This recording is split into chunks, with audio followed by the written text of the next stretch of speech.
All right, the Kaʻū Action Committee will now come to order. It is September 19th, 20. Let's try this again. Can you hear me now? Good. The Kaʻū Action Committee will now come to order. It is September 19th, 2024. The time is now 5:05 p.m. This meeting is held in person and by interactive conference technology. The meeting will also be recorded on Zoom. As a reminder, per Sunshine Law, Action Committee members appearing remotely must keep their cameras on and announce anyone who is with them except for minors in their location. We will now have a roll call. Committee members, Vice Chair Pernell Hanoa. Present. Committee member Jesse Kay. Here. Babette Morrow. Here. Catherine Williams. Here. Waohinani Mokuhali. Here. Kaveni Ibarra. Yeah. Lena Alainos. Here. And I am Chair Okay. Masters. We have a quorum to hold this meeting. We have no absences. We have several members from county staff. In the planning department, we have Miriam Palma, Cavello Kalili, Jessica Lahit, Janice Hata, April Supranan, Natasha Soriano, and Shannon Arquitola.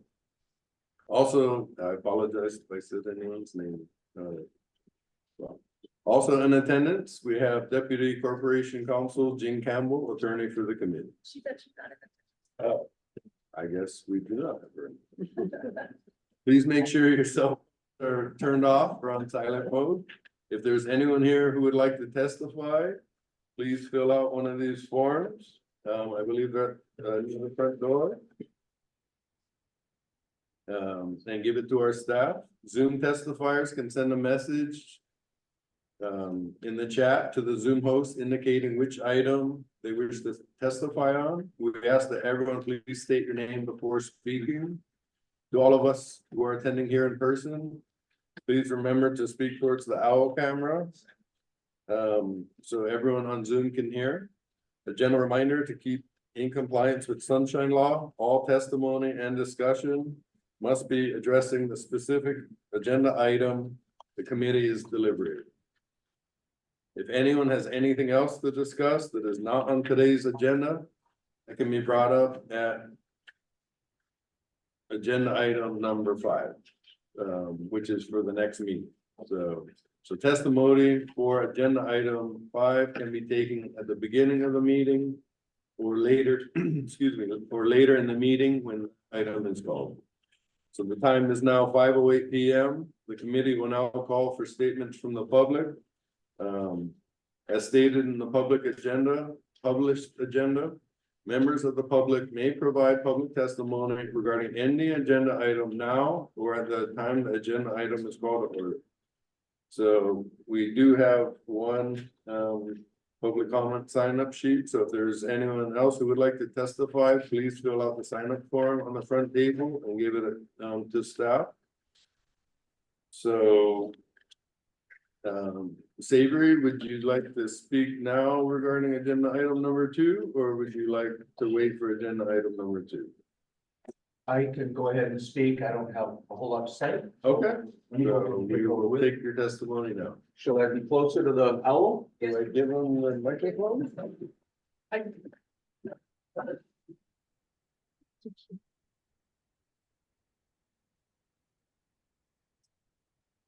Okie dokie. My name is Savory Yarrow, and I live in Oakview, Hawaii, in Kaʻū, for many years.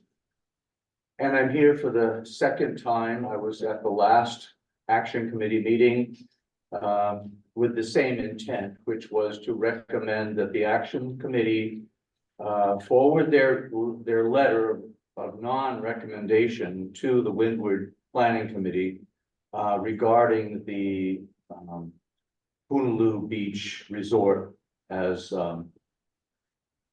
proposed. And my reasons for doing that are several. Primarily that I took part in as a observer of the CDP process when it was being formulated before it was passed into law. At a time when the community's input was requested. And the community's input in large was to preserve the scenic natural beauty of Kaʻū over all other considerations. Specifically, to not invite large hotel development in Kaʻū. It was very clear from public testimony that that was the general public intent, and I believe that was codified into the CDP as it was passed. So to some extent, I find it disturbing that even any developer would come to the planning department requesting a 500 unit installation at one of the center points of Kaʻū that is utilized by the local residents. To me, that is a simple not understanding of the intent of the Planning Commission and the CDP. That if they had come, for example, with a proposal for 50 units and a campground and ecotourism and the presentation of traditional Hawaiian crops being grown on the premises in an educational setting, that was something that would sail on through, you know, in my opinion, at least, regarding the CDP as intended by the community. But to be presented is just a money-making venture by people who don't seem to be sensitive to what the community intends. And they need to seriously reconsider their position. So that's why I would propose that this committee pass on the letter to the Wynwood Planning Committee as presented with Ron Whitmore's testimony and the assessment that this particular proposal does not meet the criteria of the CDP. And I would ask all of you to vote in favor of that and send a clear signal to all future developers that they seriously consider the needs of the community more than the taxable resources of the land. Thank you. Thank you.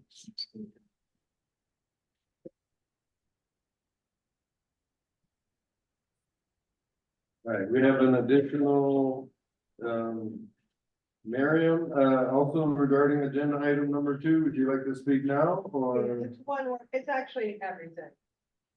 It touches on the general plan, it touches on the Kaʻū development and also the bottling facility, they all have the same types of Okay, concern. I believe you're allowed to speak on each item if you'd like. So would you like to speak generally now and on each item? Speak generally now about Okay. everything, I don't want to take up everybody's All right. time, because you can apply what I'm talking about to each Well, situation. Okay. Thank you. All right, so I've done this before without any notes. Now I decided to have some notes. One of the things I wanted to start saying is that Oh, and I'm sorry, please state your Oh. name for the record. Marion Deershot, lived in Kaʻū since 2007. So we, as adult human beings, have a responsibility to be good stewards of the places we are.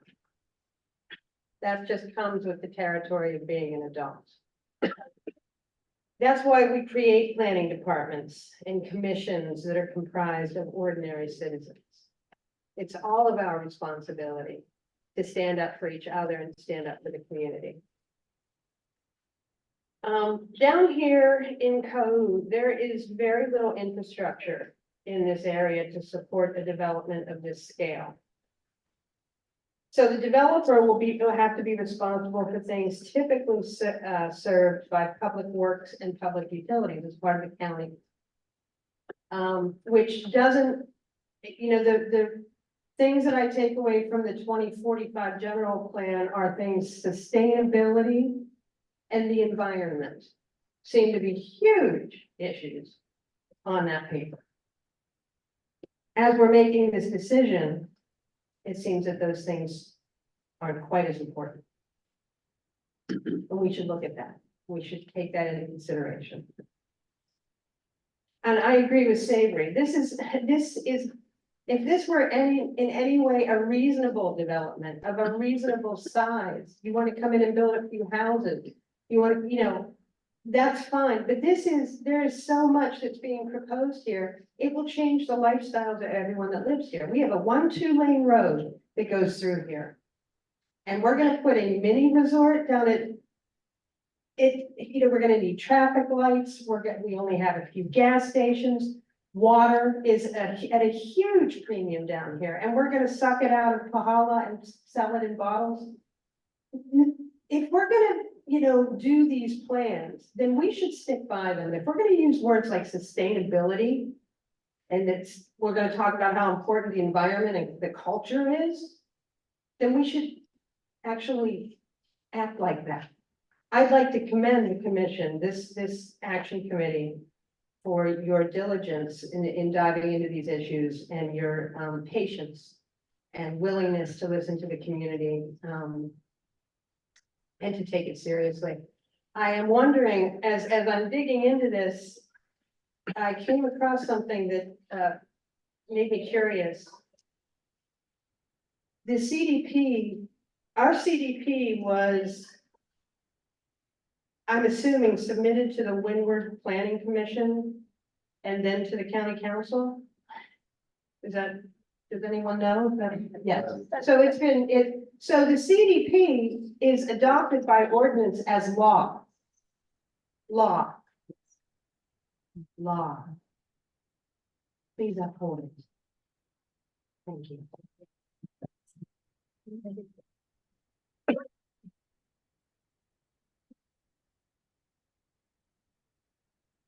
And just for the record, Marion, did you want to speak again, or was that sufficient? I or- reserve the right. Okay, that's fine.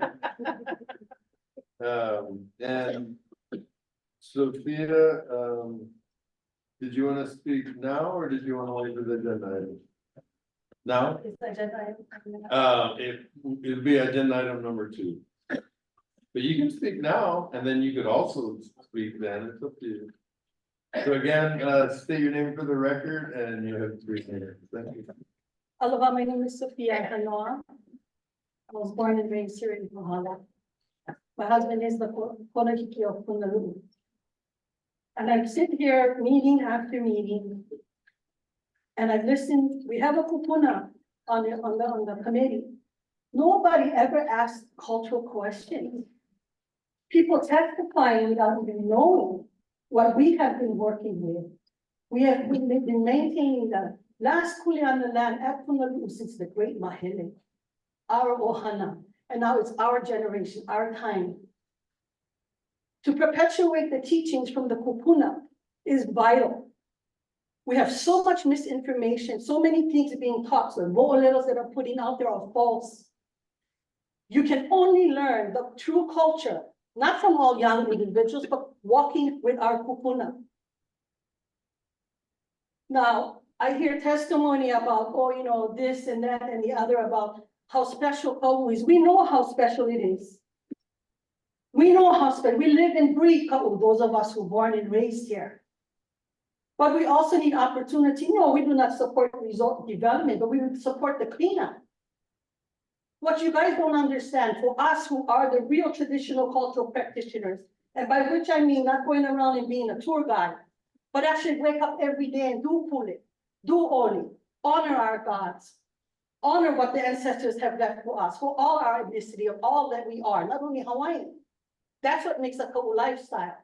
Because it was all ancestors that made it possible for us to be here and enjoy the Kaʻū that we have. So no, you don't have to remind us of how special Kaʻū is. We know.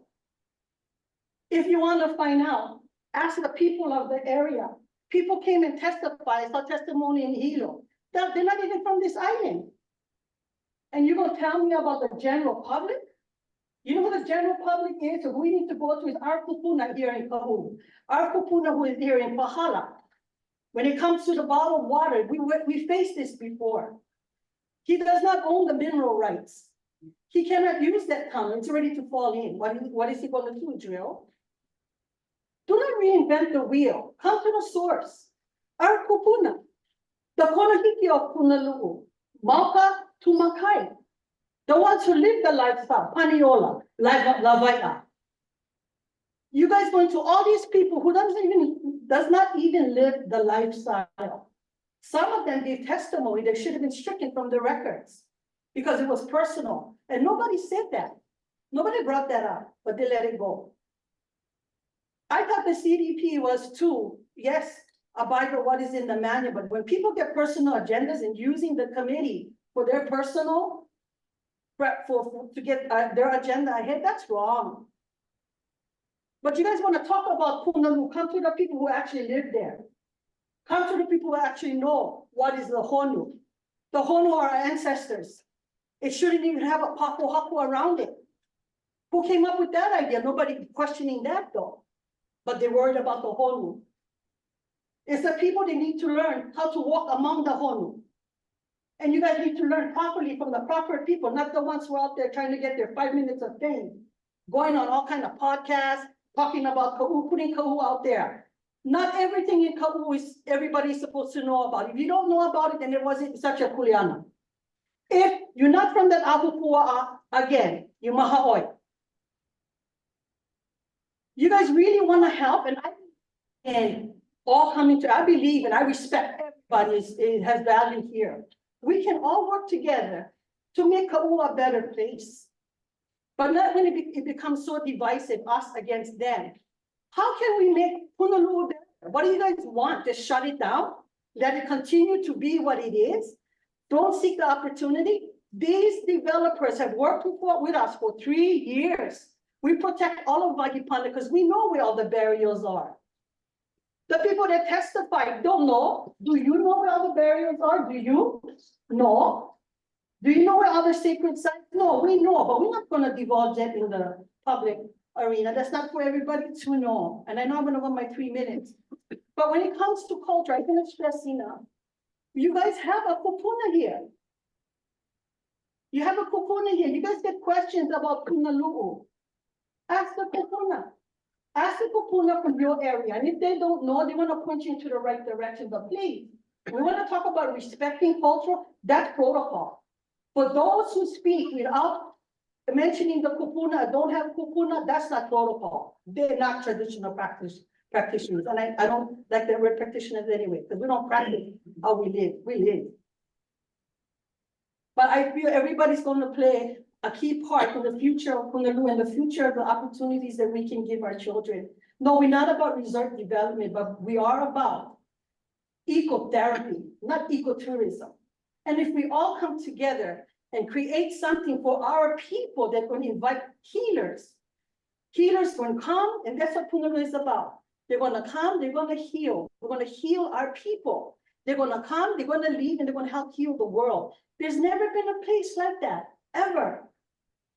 Now is the time. Globally, it's calling for all of us. And I ask them, all the females, to please, let's step up here.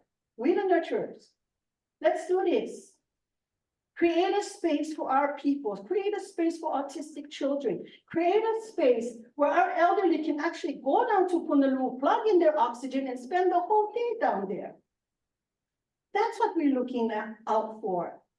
So people just coming off, top of their head and saying this is this, but they never sat down to ask the details. We don't even know the final details because we need to clean up the place, first of all. Do you really think that we're going to allow people to come here and ruin our sacred heiaus and stuff that the family has been taking for generations over our dead bodies? But with the help of everybody, we can work to move Kaʻū forward and still preserve. And it's all about respect. And that's what my whole thing is about, respect. And everybody has value.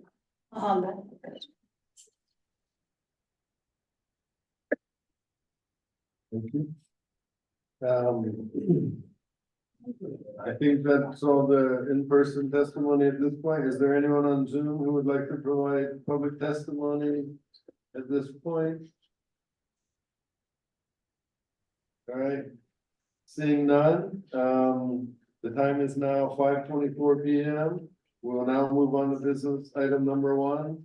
The final draft general plan 2045 presentation and questioned and answered by the planning department staff. So, is there anyone? Seems kind of redundant, but is there anyone who would like to provide testimony on this item? Seeing none, public testimony for this item is now closed, and we will hear the presentation. Okay. April with the planning department.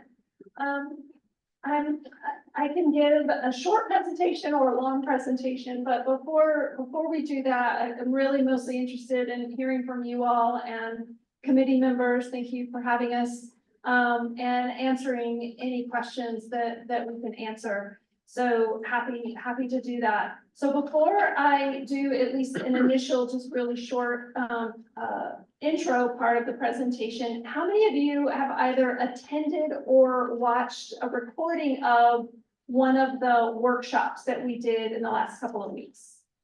Excellent. Okay, great. Okay, good. So I think what I'll do then to just help everyone else with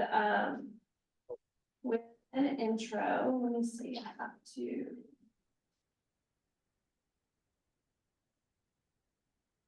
Do it and then share, I have to clear screen and then do it.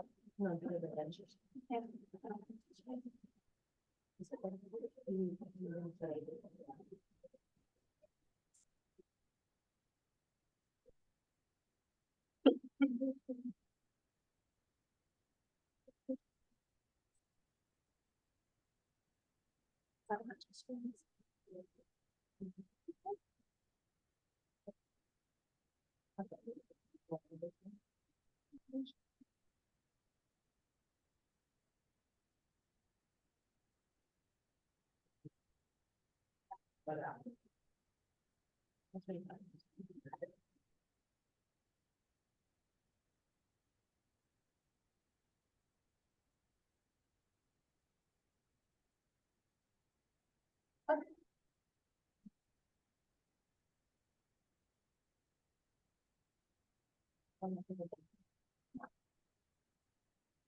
catching up.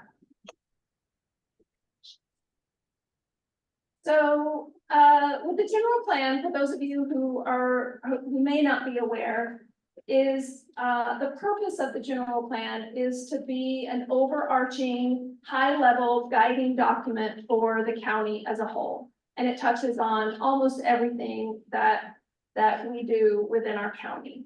And so we like to call it that umbrella document because it's like an umbrella or a rainbow that oversees everything else that happens within the county and subject matter. And so what falls under that, for example, from a planning standpoint, are the community development plans, such as the Kaʻū community development plan, and other special area or urban plans, which we have in other areas, as well as what we call agency or functional plans, which is when an agency has a very specific subject matter plan for their kuleana, such as a water resources plan or some form of transportation plan, things like that.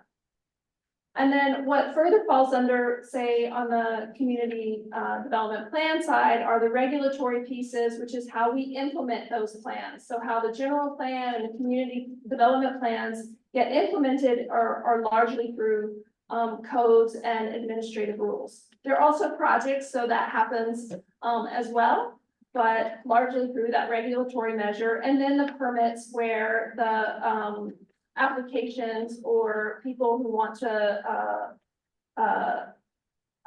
submit their applications for uses then have to abide by the regulatory measures as well. On the capital side or on the agency side, those functional plans really feed into what we call the capital improvements program. And so we have a budget for that every year, and the agencies have to put forth the projects that they're gonna do. Also communicating with our staff and the community development plans on the projects that they're looking to do over the next 1 to 6 years. And then those budgets are adopted, and that's how we actually get county projects on the ground. So building a gym, putting in a road or improving a road, those kinds of things all go through our capital budget process. So the general plan process that we have been in looking back, where have we been? Our county has only had 3 general plans to date. So the original general plan was adopted in 1971. The second or the first amendment to the general plan, comprehensive review and amendment, was in 1989. And then the current general plan that we have today from 2005. And now we're proposing the next version of the general plan called General Plan in 2045. So that process was initiated in 2015. And we've been through several different drafts, as many of you have been a part of. So initiated in 15, we had a public draft of the draft policies and land use maps. In 2019, went through a lot of public workshops and process at that time. Then we had the draft that came out last year in 2023, again, another public process. And now we have what's called the final recommended draft general plan, which will now be going forward through the adoption, the review and recommendation and adoption process. And so that's where we are now. And I'll show you a slide on that in just a moment. And then on the right side is really just where we have the different sort of outreach along that same timeline, all of the different outreach. This is a short, snapshot of all of the agencies and things that we talked to and heard from, as well as the community. So that outreach more specifically looks like a number of different types of workshops, community groups, and what we used to call road shows, where we would kind of go out to various, if we were invited, we would go out to various other groups to their meetings and present to their meetings, things like that. And of course, action committee meetings all along the way, keeping our action committees up to date, as well as council updates and public hearings, other public agency type meetings to try to make sure we understand what our agencies are doing and how that compares to the CDPs and the like. And then during the different drafts, the various written public comments that we received during that process, and as well as public participation throughout this entire process. So we're in this place now with the public workshops that have recently happened, and many of you have either attended or watched those videos. We're here tonight in Kaʻū, and then we'll be in the other regions in the next few weeks.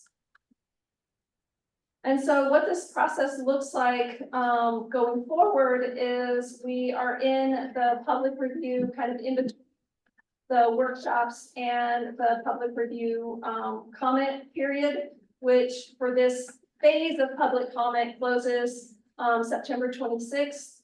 Then we will submit the plan and all of the comments that have been received. The planning department will no longer make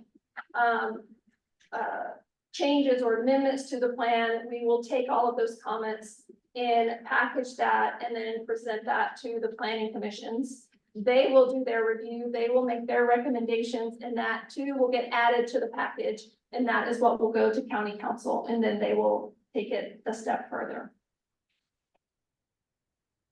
So we are expecting to be in planning commission at the end of October. I think our early planning commission meetings, I think the first one is November 1st.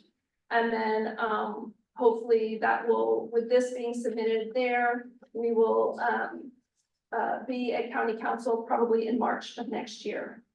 The planning commissions have 150 days. They don't have to take all of that time, but basically 5 months in order to review and make their recommendations. So as many of you have seen as well, we have information available online. This is our planning department website. When you reach this page, this is just a piece of it, but above are the other years of all the different, and under each little arrow that pulls down, it drops down and gives you a lot of information of the process that we've been through. So we've broken it down by year and draft, with all of the different meetings and public comments received, the drafts themselves during those times, and a lot of other information, on workshops and things like that. And then one of these links will also take you to, some of you have probably seen the Conveo website, which is where you can actually, for now and through September 26th, you can add your comments directly into the program. You can navigate through it, you can do searches on it, you can do a lot of different things like that, both on the maps and on the document itself.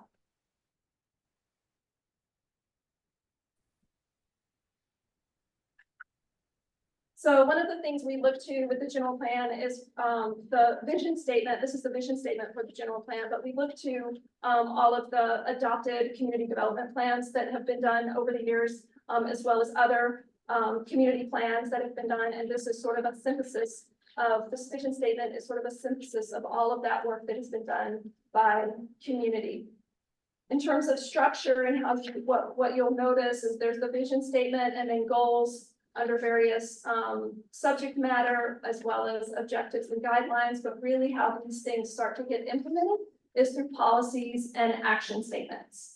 The Kaʻū CDP has a very similar structure with vision, goals. I think it also has objectives, and then definitely policies and community actions. One of the things that this general plan has that none of the previous general plans has had is a more robust both chapter, but also woven throughout the entire plan, principles and practices of sustainability, things like regenerative economies, speaking more specifically to our natural and cultural resources, and environmental sustainability, as well as our economic sustainability. And then the chapters that you'll find as you peruse the general plan look like this. These are the basic heading chapters, and this is the subject matter under each. So mostly what I've been through so far, and this is where I will pause for now and see what kind of questions we may have, but I've mostly been through the introduction. Then we have a section just after that really sets the foundation for the plan and everything that comes after, related to collaborative biocultural stewardship, which is really our natural and cultural resources section, and understanding how all of those pieces really feed and intertwine with everything else in the plan. Then addressing adaptation to climate change for our overall island health, and addressing various ways to policies and actions to help, one, mitigate climate change, but also how do we adapt to the climate change that we actually see happening in front of us. Then sustainable development really is what we refer to as the built environment. It's the land use, it's the transportation and the networks and the infrastructure that sort of is what we sometimes call the bones of land use planning, as well as housing and integrated systems, which is how do all these different pieces work and fit together. Then there's a chapter on thriving and regenerative economy. It speaks generally about economy and various systems, particularly about diversification and looking for not only new and creative, but what works for the people of the island. And in particular, agriculture and food systems. We have a lot of agricultural land, but we also still have, we don't produce enough of our own food as an island. And so how can we improve that? How can we support both large and small scale farmers and things like that, as well as looking to create a more a visitor industry that honors and respects this place and honors the people who live here without being intrusive, and such that visitors who come can actually start to experience what our island has to offer. And then lastly, there's an implementation that speaks to the overall planning system. It starts to prioritize some pieces. It outlines what that capital, what I spoke to earlier about the capital improvements program, and how some pieces will be implemented, and then about a monitoring and evaluation process so that we can look back on what have we accomplished over the last few years. Once this is adopted and we start implementing various things, then looking back to see what we have implemented and monitoring that progress and making adjustments where it might be needed. So with that, I think I'm gonna pause. And see if, I don't know if you want me to start with you all, if you have questions, or do you want me to open it up to the floor? Chair? Well, I have many questions, so I'll go back, so.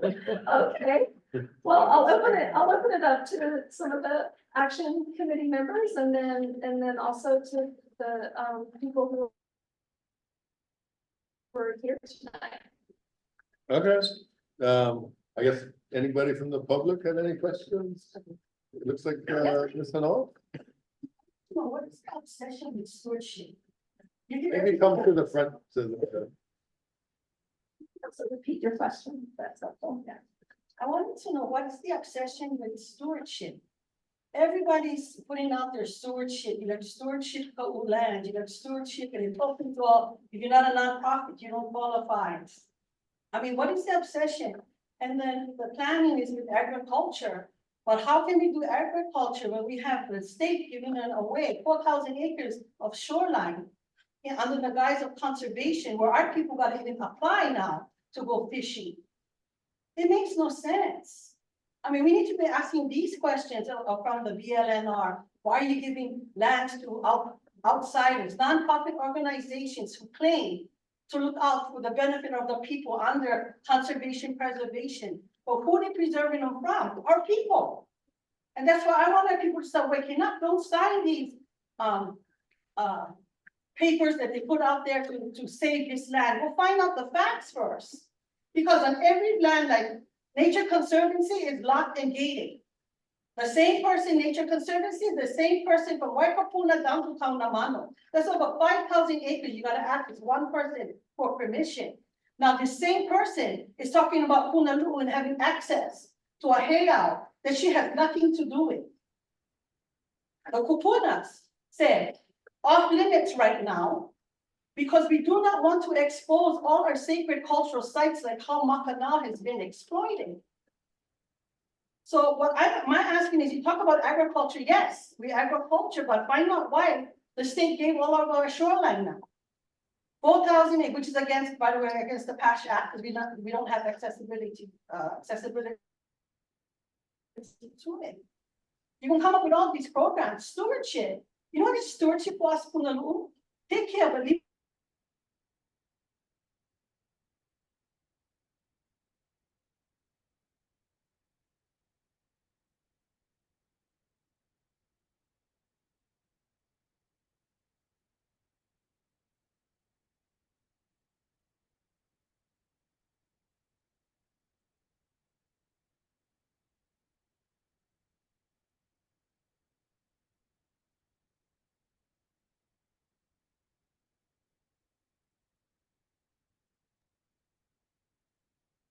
I think we lost connection with the meeting site.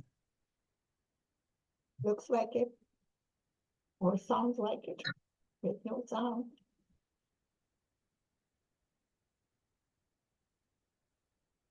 I think they're gonna reboot.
here.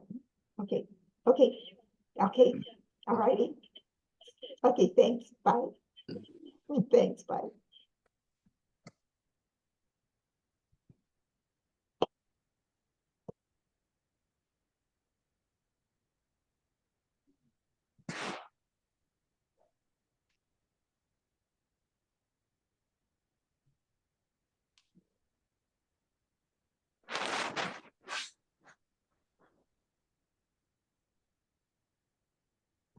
Yeah.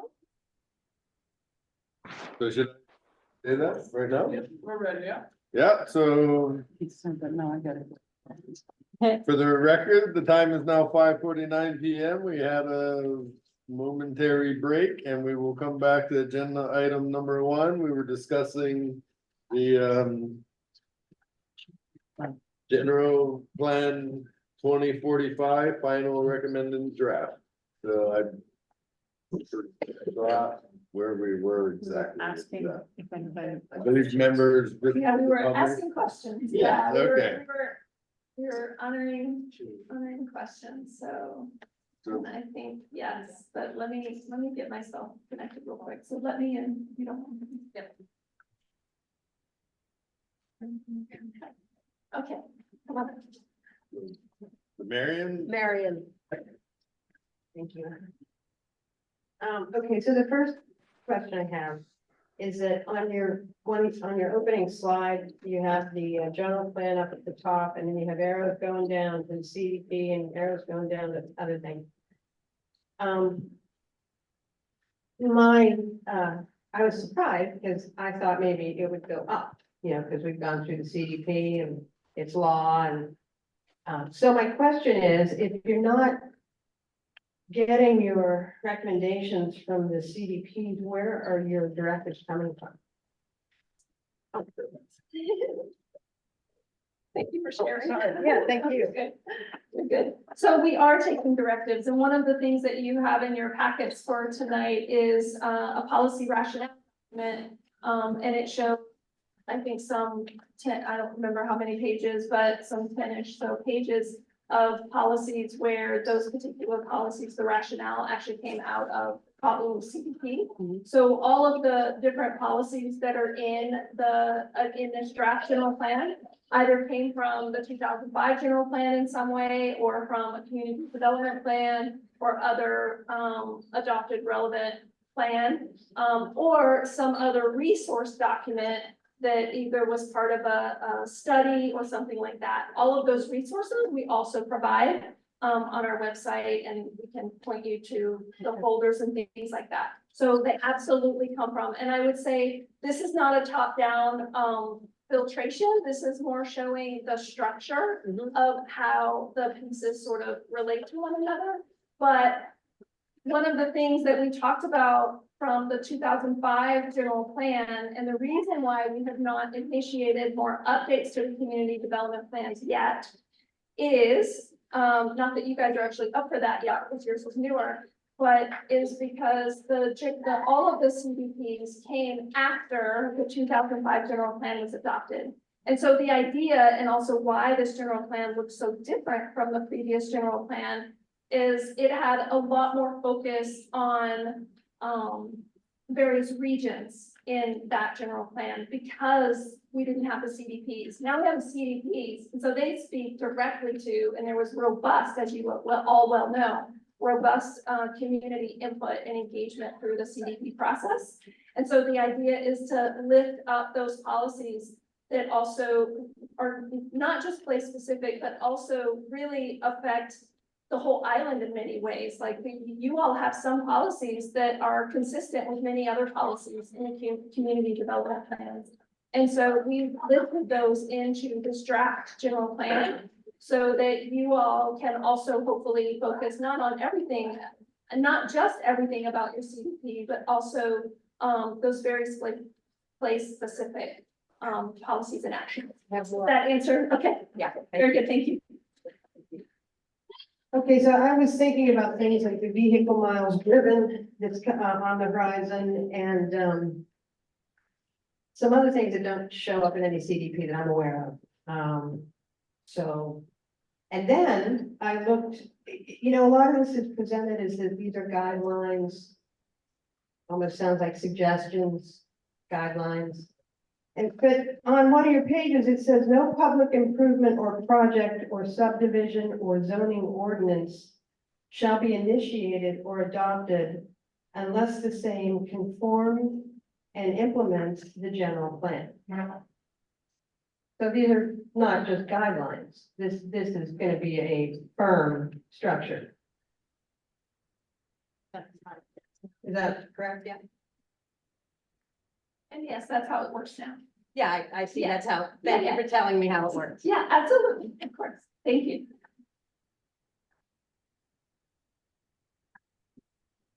Yes, ma'am.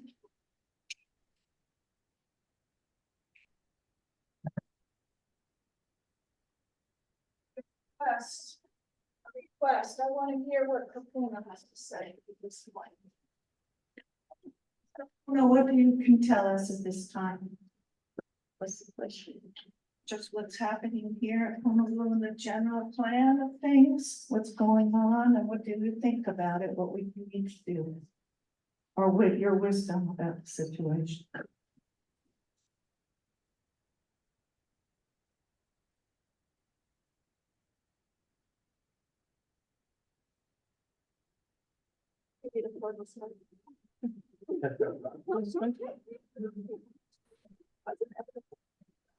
Well, getting on the subject of Honolulu itself. One of the things, I don't believe in putting anything down without getting information. And I like to listen to both sides. And I also believe that we have the ability to sit down and discuss issues on. Right now, the way things, when someone speaks, it sounds like it's totally one-sided. That this is what's happening and nothing can be done. I believe that if you feel that this becomes an obstacle, why not have the community sit down with them and ask them, how can we make it better? What can we do to make it better? Rather than to come up with one decision and say, no, let's just kill it. You know, when I do things, I like to think of myself as being part of a household.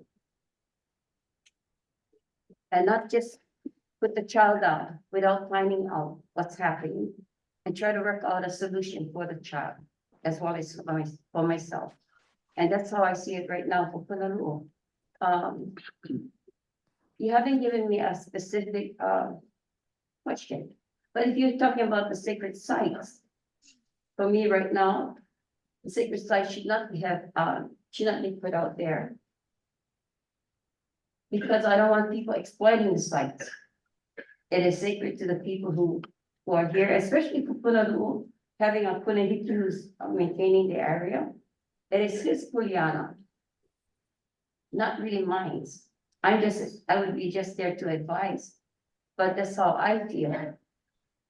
And with the same feeling, I believe that by sitting down with the developers, whoever they may be, by open up the discussion and telling them we should not allow the public access to the sites, and as to the why.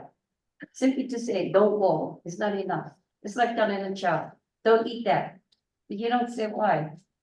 And the child put it in the mouth, burn the mouth, right, Rebecca? So it's simply common sense, and that's how I feel about it. I hope that takes care of part of your question.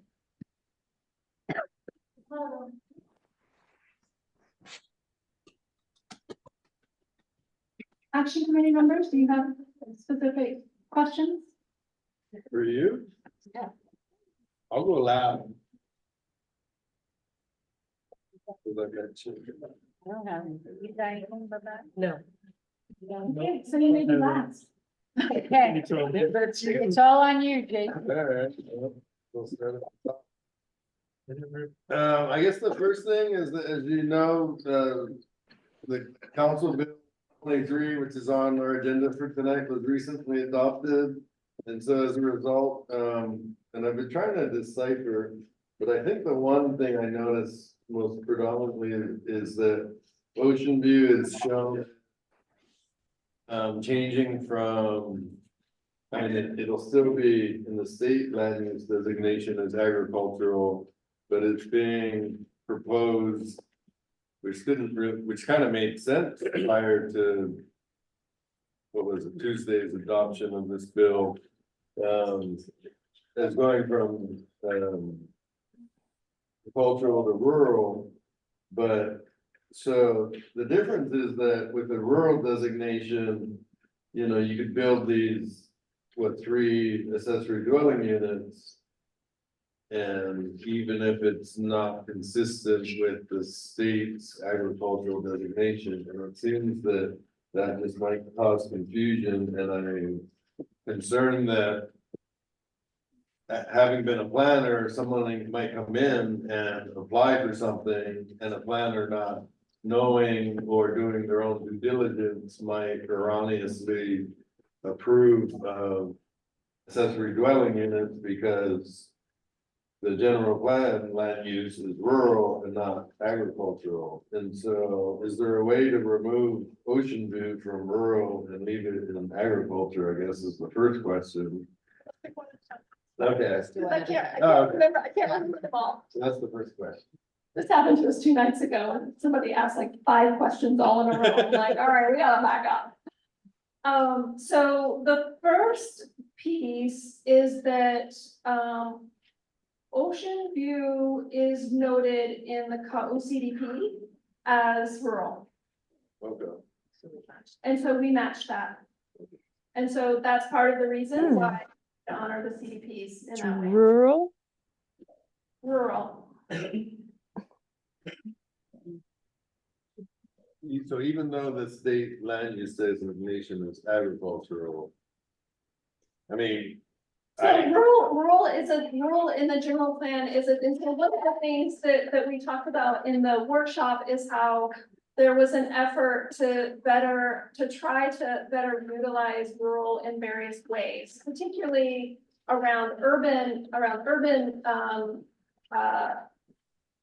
developments and urban growth boundaries. So that goes from high, medium, low, rural, ag, like that.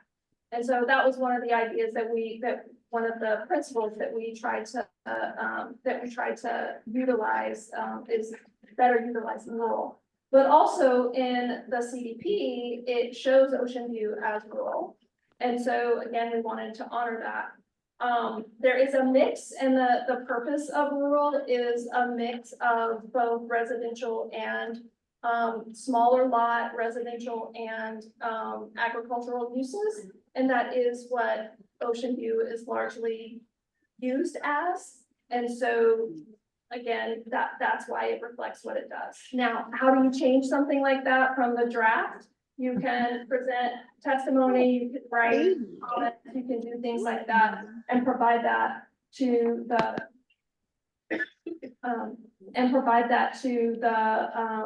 the department before September 26th, to the planning commission after that, and the county council after that. And so they will have to deliberate that. But at this point, the department is not making those changes. Okay.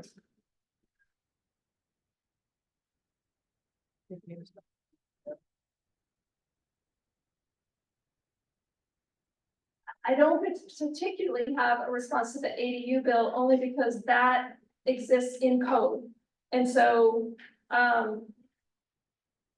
it was passed the way it was passed, and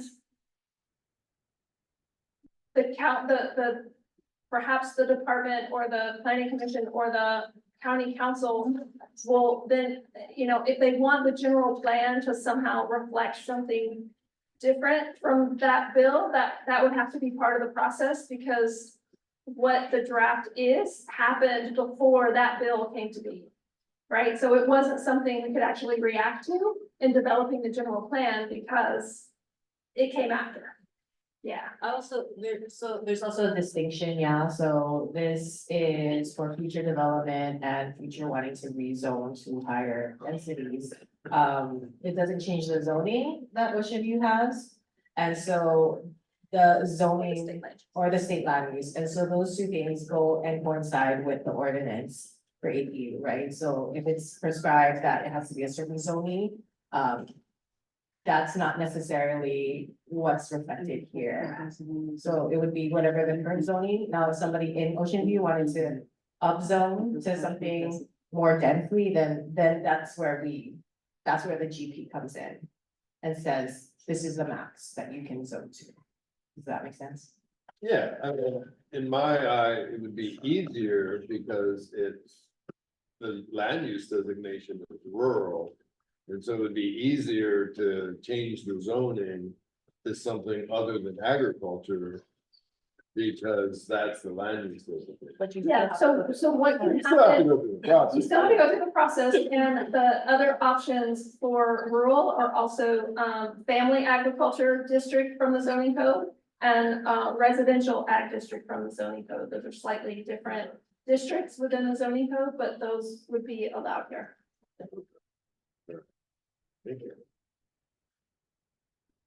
Yes, So does that coincide with, we're seeing a lot of landowners up in Ocean View that are combining lots into one TMK for ag, So for that's, agricultural use. Is that, so. I'm not sure how to answer that question, but they're basically, lowering density by doing that. you only can have one single family dwelling. Correct, you can only have one dwelling per lot, so if they're combining it and making a 2 acre lot, for example, instead of a 1 acre lot, then they're actually, If you go, it depends on, so it depends on the zoning again, right? So if it's That's true. A1 and they combine it, they still can have two houses. They're just combining. But if there's into one zoning, TMK? yeah, Yeah. and that's not a problem. It's still not changing your density unless they go for a rezone, right? So let's say I bought 5 acres, 5 lots, and I consolidated, and then I wanted to then go to A5, so lower the density, I'd be rezoning. But that's not necessarily what's happening. So there's no change in density unless they go for a rezone. And in that case, they would be rezoning to a lesser density. Lesser density. Yeah.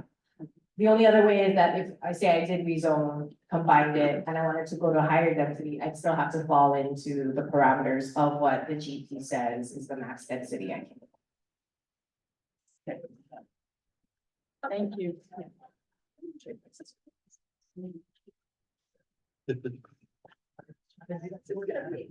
We're gonna trade.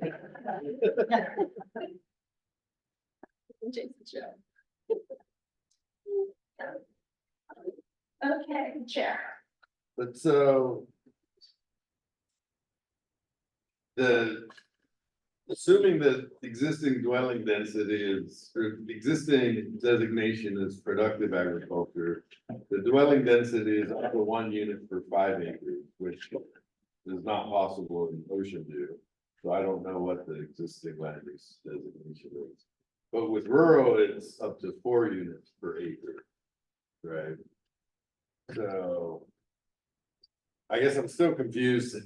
So you're saying that. Just because the land use designations, I just really want to confirm with this, and I've been working with their council person. So just because the land use designation has changed, the zoning would not change, so we still have to rezone it. However, my concern is that if somebody was diligent, they would say that, well, the land use designation is no longer agriculture, and they would have quite the argument to change it to a residential. I just want to confirm that they would have quite the argument. But they would also have to abide by the state land use. So they could not go to in this case, with state land use agriculture, we're a 3-tiered land use state. So they would not be able to, they would have to go get a district boundary amendment through state land use commission to urban in order for them to get a residential zoning change. And they would also have to change the general plan. Is it residential? Residential is not the same thing as rural. So I guess that was my follow-up question. So what is the difference between, So what is the difference between rural and residential, because I don't see the residential lines. I see urban and I see rural. But there is no urban in Kaʻū. There are urban designations, but urban doesn't exist, right? There might be low density urban use designations. But where I live, it's designated as low density urban. But it's RS 15 is the zone. Which is low density. Okay, Correct. RS 15 loaded is in the zoning code, RS 15, which means 15,000 square foot lots. Is considered a low density designation in the general plan. But in rural, the abiding or the coinciding zoning would be family ag, which is 1 acre, or residential ag, which is also 1 acre. So it has to do with the lot size and the Okay. density. So when you talk about residential, we're saying RS, that's usually low density urban. so my follow-up question is, apparently at Punaluu, on the other side of the highway. It's going from extensive agriculture to low density urban. And apparently I had missed this when we had met down at the community center. And I believe maybe that's the Hawaiian Homelands area, and perhaps that's the reason is we're seeing their efforts to provide homestead housing sites. Do you know, is that correct? Or is this a different site? Because it's hard to tell from these maps. Because they're pretty, I mean, I understand Kaʻū is rather large, but I can't tell. Oh, that's much more zoomed in. Okay, hold on 1 second, let me share screen again. Because if that's what it's for, then I have obviously no objections, because I was at the Hawaiian Homeland meeting. That's my understanding is what that is for. Let me X that out. So, let me share screen. Thing. I just wanted to clarify that. What that is for. Yes, so I think you're talking about above the highway. So that yellow, that, as far as you know, that is the Hawaiian. Yes, Homelands yes, site, yes, and that's why it's being changed, so Yes. right there. yes, they're.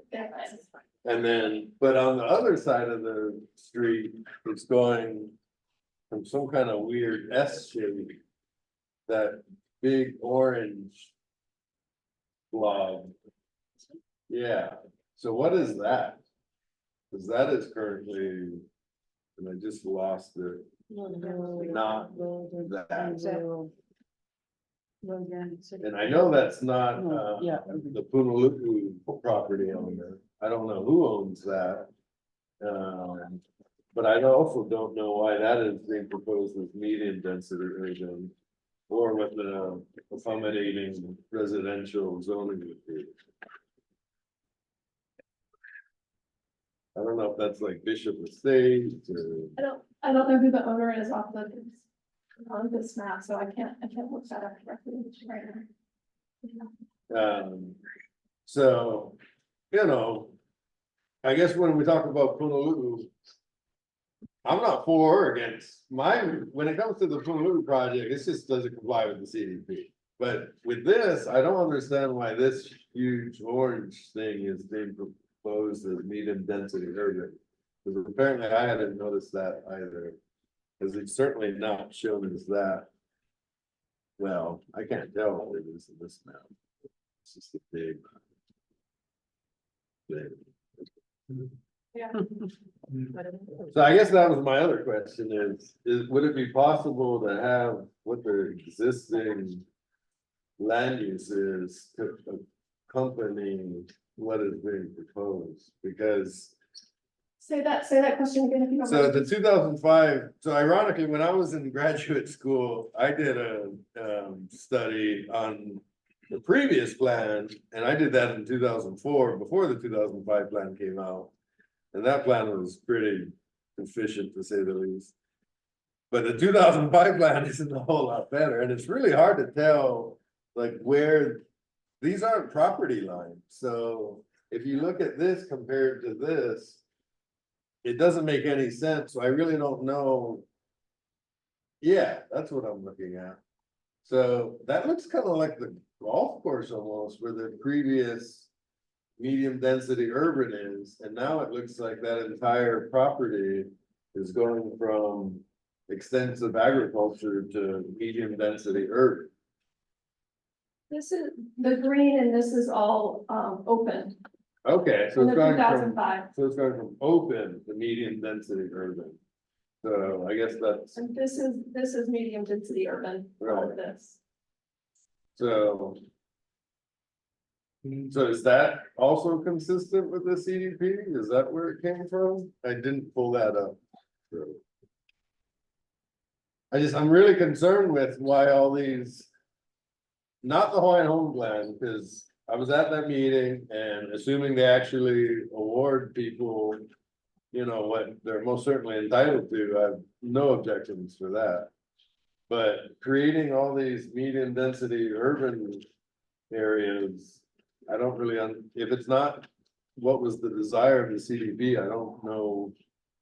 Why they're being created, and if they're not, then I certainly think that this action committee should write a letter saying that we are not in favor of that, so. Okay, That's why I'm asking, because Well, this is still in draft form. Why wouldn't we be able to change it? we would have to know tonight so that we can say we're gonna write a letter, that's why I'm asking these questions. I can answer that. So it's because of the process that we're in now. So we've gone through these years of different drafts and different pieces. We're now in the final recommended draft from the department.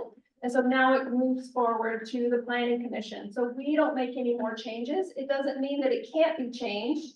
It just means that the planning department doesn't make those changes before it moves forward again.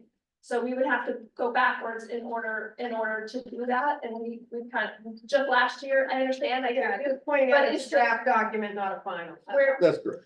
That's correct, it is still a draft, it's what we refer to as the final recommended draft. Right. Of the plan, but it still goes to planning commission, it still goes to county council. So it is not final until it is adopted by the county council, and even after that, amendments can happen through what's called an interim amendment process. So, and that is what happened in 2005, they adopted it, and then in 2006 and 2007, they adopted additional changes after they adopted it.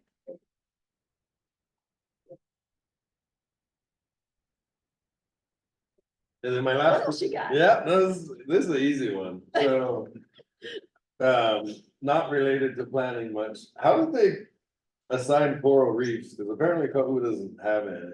And I know they might not be extensive, perhaps like Captain Cook area, but I'm just curious if you know, we could find out how that was created.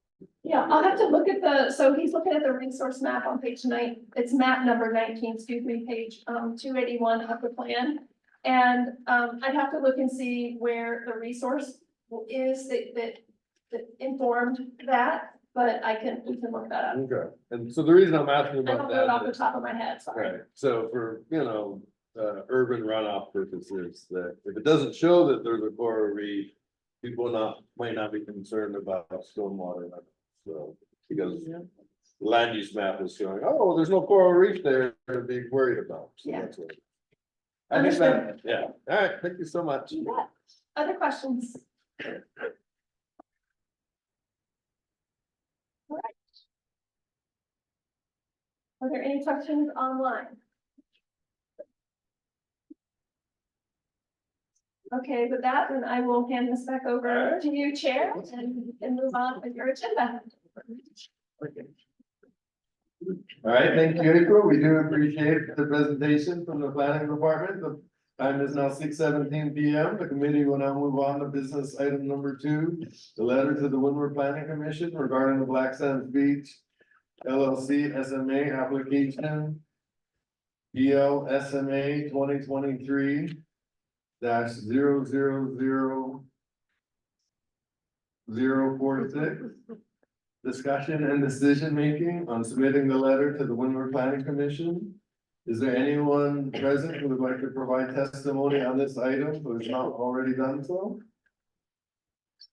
Is there anybody on Zoom who would like to provide testimony at this time? Chairman, Mr. Arai? for the sake of time, thank you for the Please sit. opportunity. Oh, I'm sorry. Yeah, please state your name for the record and you have 3 minutes.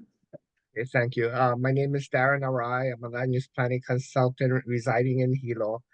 I'm assisting the applicant Black Sand Beach LLC with their SMA permit application.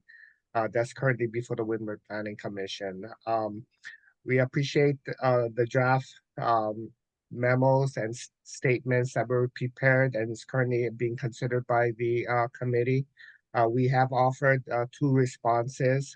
Hopefully, all of that has been provided to you for your consideration. I won't repeat what was said in there, but I should note that your charge is to, as some of you have said, is to ensure that the goals, policy standards, and courses of actions of the Kaʻū Community Development Plan is properly administered, and that responsibility shouldn't be delegated to anyone else. I know there have been references to uh, information provided by Ron Whitmore, who was previously with the planning department and was instrumental in assembling the Kaʻū CDP. And I do have mad respect for him.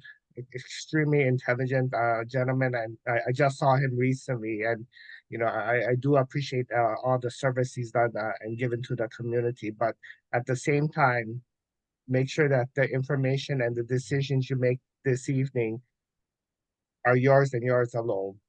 Everybody, all the information that's been presented to you is just simply information for you to consider. So I ask that you make that independent judgment, and I make myself available for any questions you may have regarding our responses. Thank you for the opportunity. All right, thank you, Mr. Arai. Are there any other testifiers either? Yeah. Yes. May I? I just wanted to briefly talk about the most recent memo that I put together. Okay, I think I gotta open it up first. Oh, You're not, unless you're testifying on behalf of yourself. I don't know. No, I'm not testifying on behalf of okay. myself. So, are there any other members either here or via Zoom that would like to testify on this? All right, seeing none, we will open this, wait, we already have a, Mariam, it's already open. Put a motion on the table. All right, do we have a motion to discuss? A motion to discuss. Yeah, I believe that is.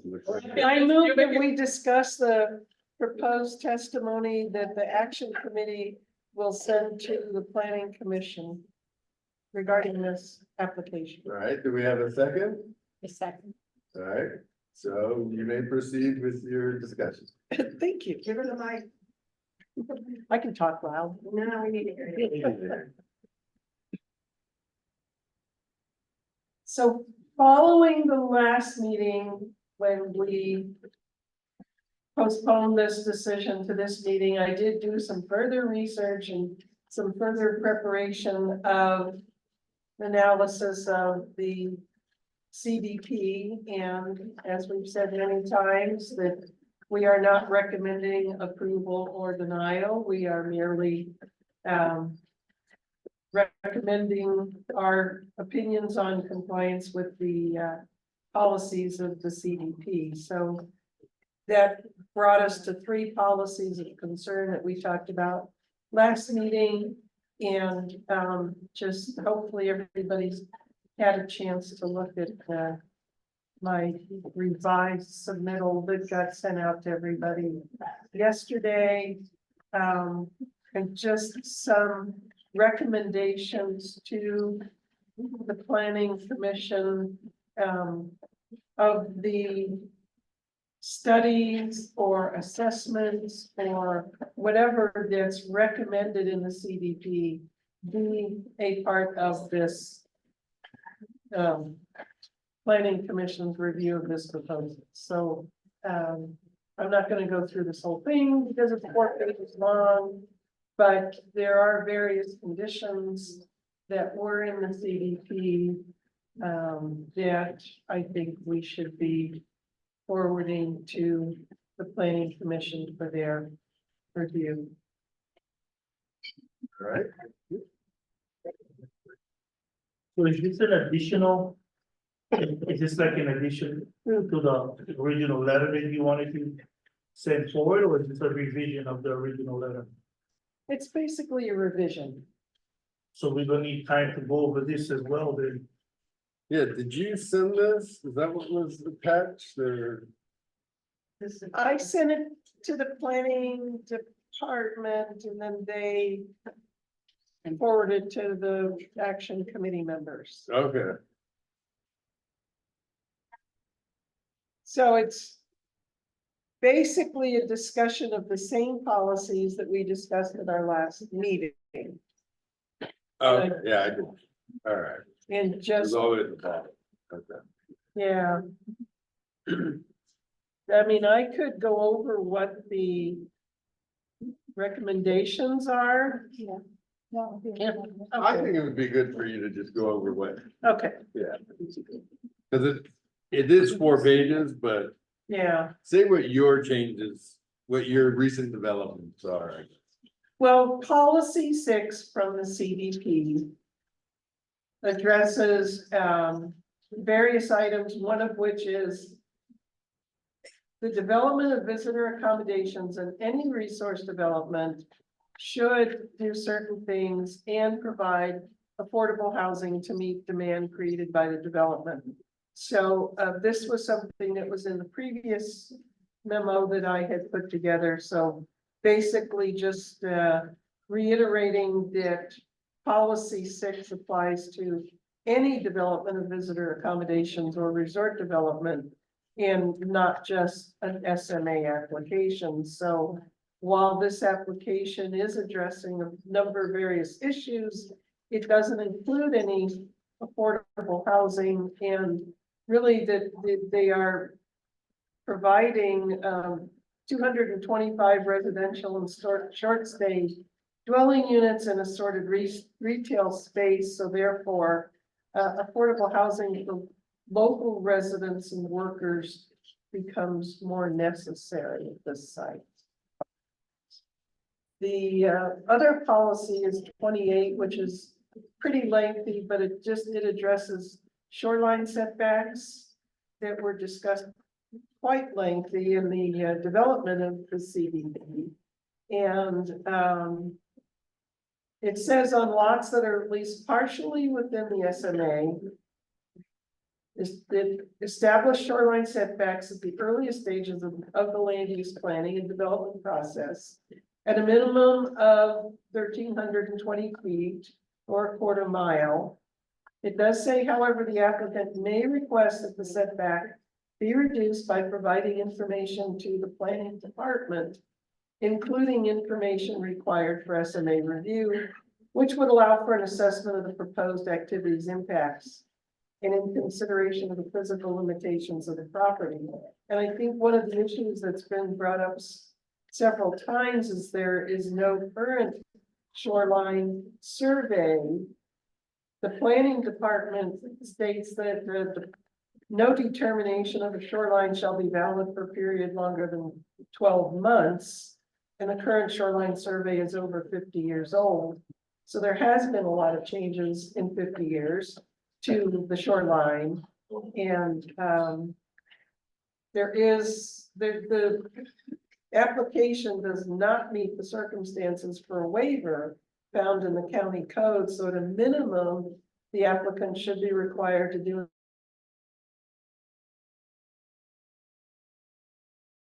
also as part of policy 28 is public comment during the review of the draft CDP actually called for a mile or more of setbacks from the shoreline. And so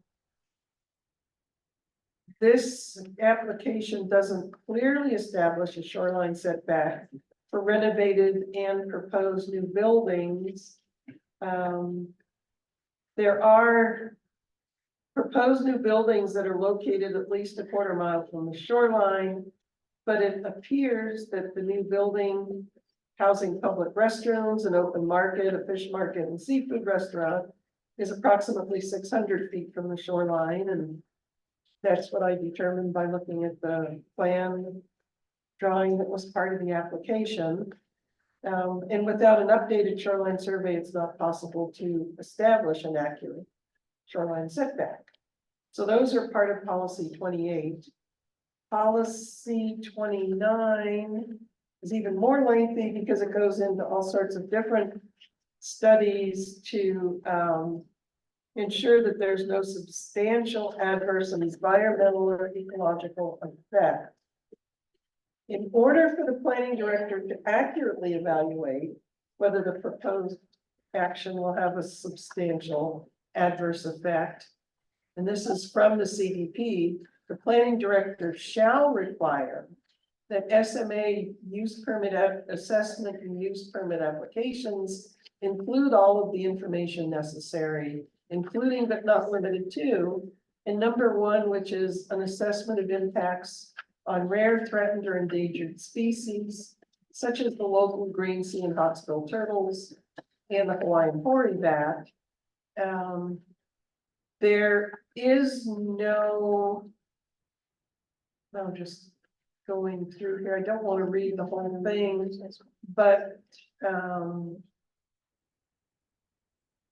I think there needs to be more study of the actual nesting areas. And, the coastal management area that's being proposed is actually west of the Black Sand Beach Park Complex, which I believe to be the pavilions.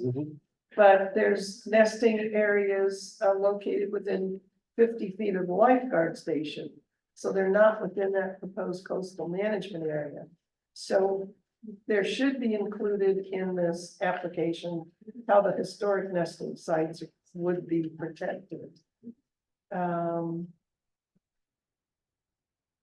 But neither the planning department's report nor the response from the applicant provide any details as to how the endangered species or their habitat will be protected from the impacts of the project. So I think this has been raised numerous times, and I think this is a really important issue. The second item under policy 29 is a description of valued cultural resources or historical sites in the area. The planning director recommended that preservation and burial treatment plans are needed to properly care for identified archaeological features for preservation, and we concur. And additionally, the AIS that was done in 2005 and the amendment in 2023 has not been approved by the State Historic Preservation Division. And we urge the Planning Commission to make acceptance of the AIS a condition of approval of this application. Number 3, an assessment of impacts on coastal, scenic, and open space resources, which I didn't look at in more detail. Number 4 is identification and detailed information of existing public access to and along the shoreline, the specifications required by the Alahele and the Ala National Historic Trails. And these are not specifically mentioned in the application.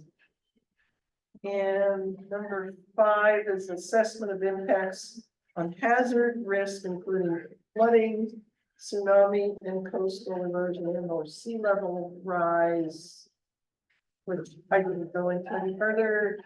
But these are things that are in the CDP, and it says the planning director shall require. So number 6 is a description number 6 addresses traffic and any required highway improvements. And my question is, has a traffic study been done to determine any required highway improvements? Or will one be required during the application review process?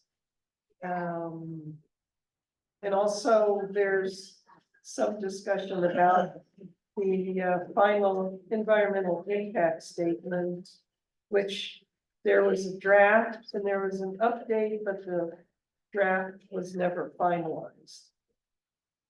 And I'm recommending that it be finalized. Also, the planning department made conditions of approval to the planning commission at their March 2024 meeting, including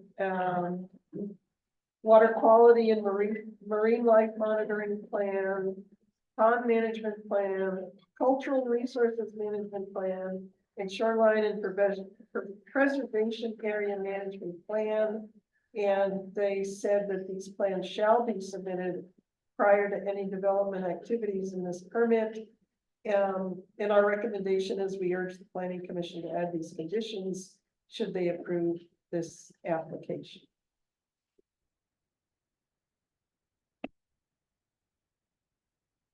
Oh, That was it. Okay.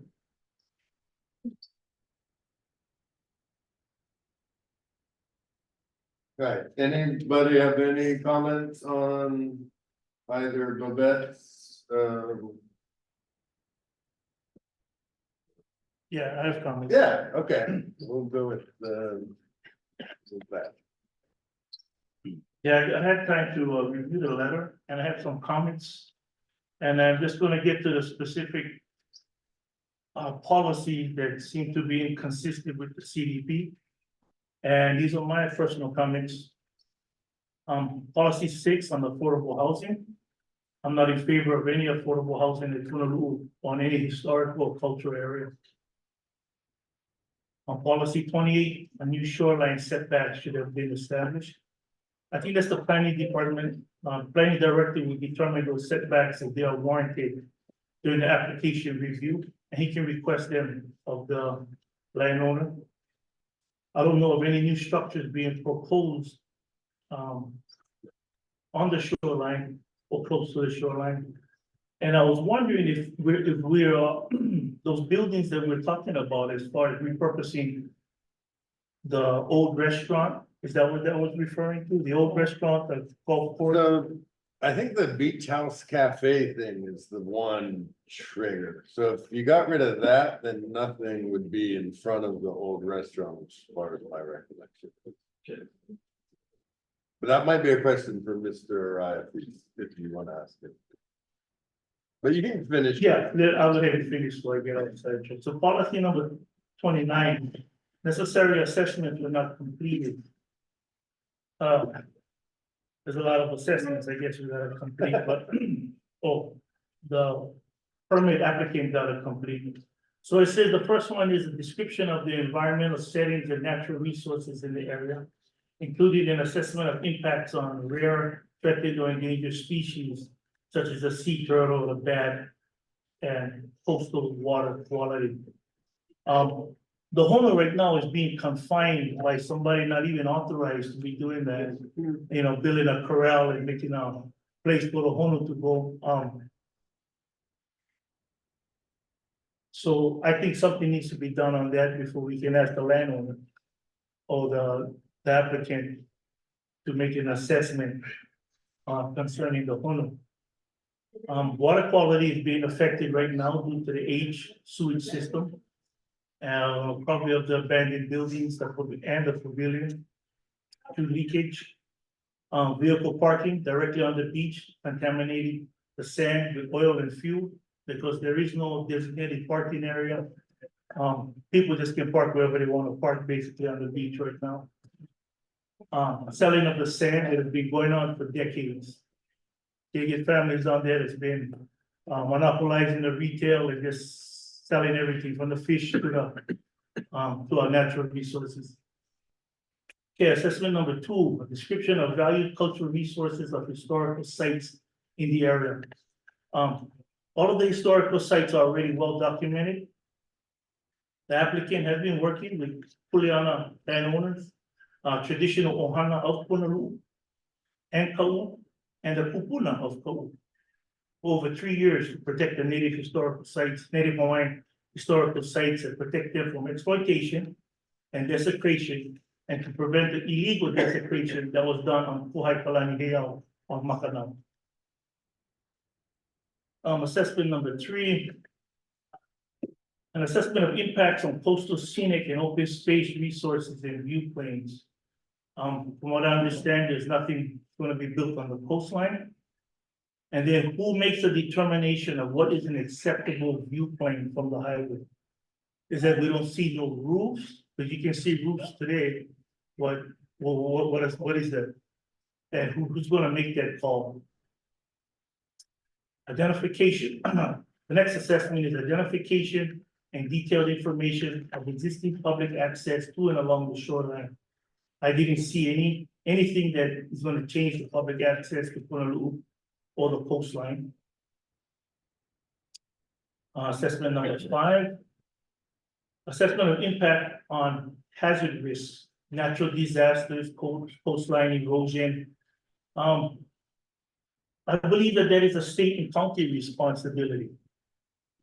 It's every landowner that owns any property along the coastline got to do a hazard risk assessment, or just that particular to this SNN. And there is no structures being built along the shoreline. Number 6, a description of the relationship of the proposed action to land use, plans, policies, and control of the affected area.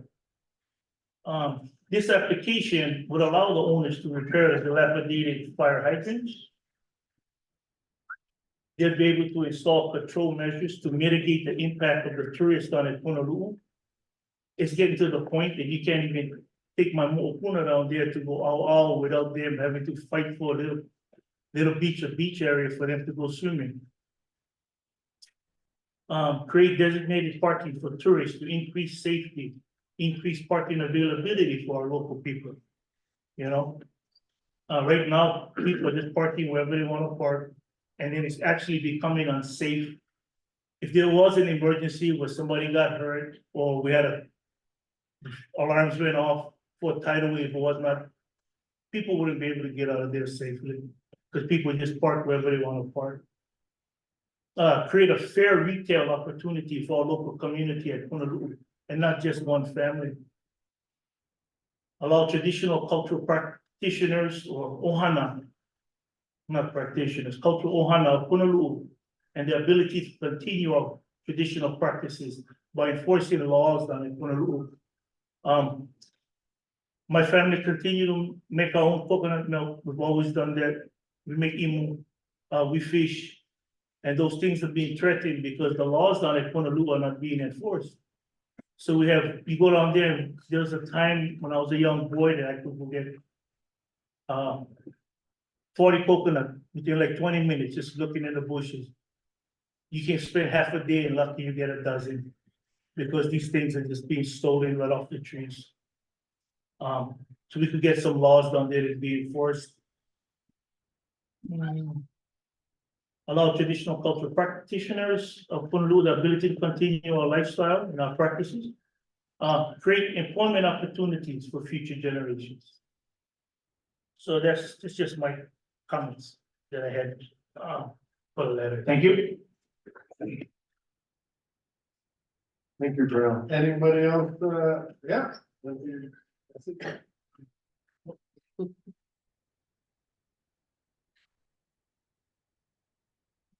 I'm sorry about that. I didn't receive it on the phone.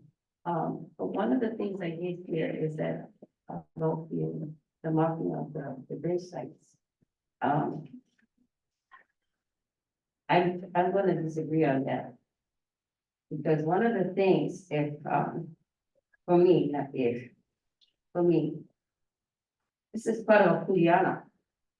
It is my responsibility as a Puna to continue to pass on. So for me to know where the Puna lie is one thing. It's for me to pass it on to the ones I believe that should be designated. And so the Kuleana, for those who are down there, like our Punahiki, his Ohana, they have the right to know where each and every one of the sections. So for me, I'll say, Kula Iwi, you know that Kula means the center, Iwi means the bones. So you don't have to go and knock each and every one. Just simply stay away from there and don't touch it. And this is how I look at it. So, I'm afraid I'm gonna disagree with that because, I'd like to see where they, not be mocked. Because when you mock things, people go over there and they start they become intruders. It's like on Heiau. They find out Heiau is in a particular area. Now, everyone wanna claim to be descendants of the Heiau. They wanna go in there, and yet they have no knowledge what the Heiau may be. And for me, it's important. If I know what it is, I'm not gonna pass it on to you because I'm not expected to do that. I am to find someone who is responsible within that area. And so, one of the things like Punalu'u, people only look at Punalu'u, the beach site itself. We need to look at the whole of Pu'a. That's what it's about. And remember I said early part, by sitting down and talking with the developers, that's where it all begins. Rather than just come up with decisions, sit down and talk story, and that's how you're gonna work things out. Mahalo.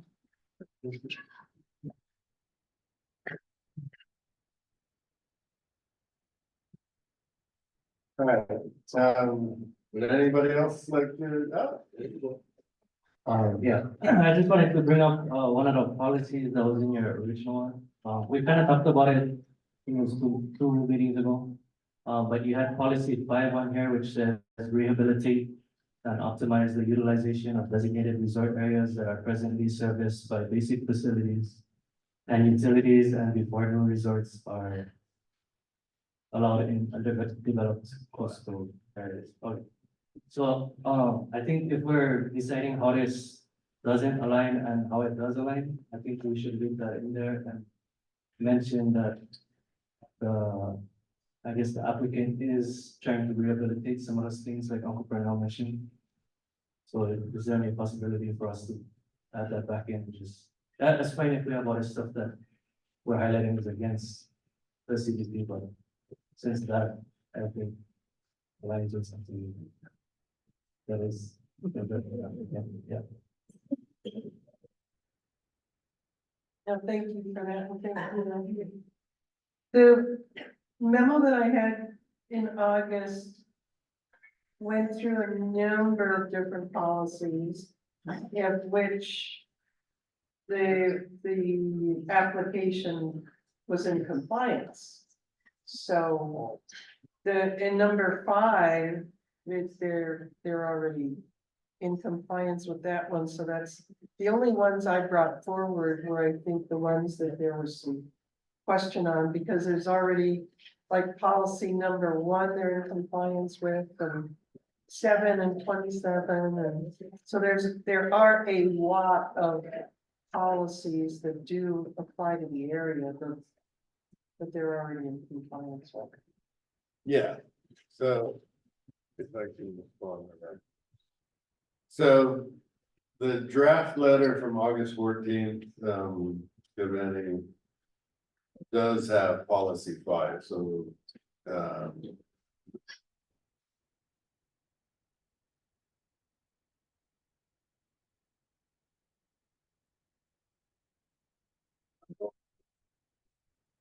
but it does state it, rehabilitate and optimize utilization of designated resort areas. Yeah. You can disregard that. Oh, I missed okay. that in the little edit. My bad. Thank you. So But no, I think that is a good point. So the way we have it worded, that the only response to policy 5 after stating it is that Honolulu is designated minor resort. And perhaps we could expand on that, that they do rehabilitate and optimize, the basic facilities and utilities. So for existing, the wastewater treatment plant, the fire hydrants that aren't working, et cetera. So I think that's a good point. So yes. Can I address that? Yep.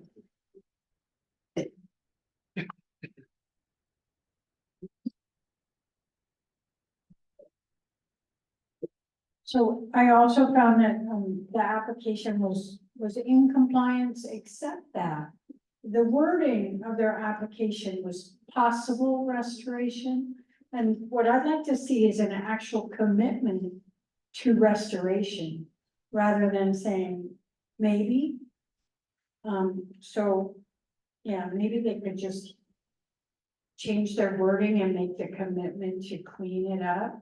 I believe it had something to do with the environmental regulations around it. Yeah, I think I can respond to that. Yeah.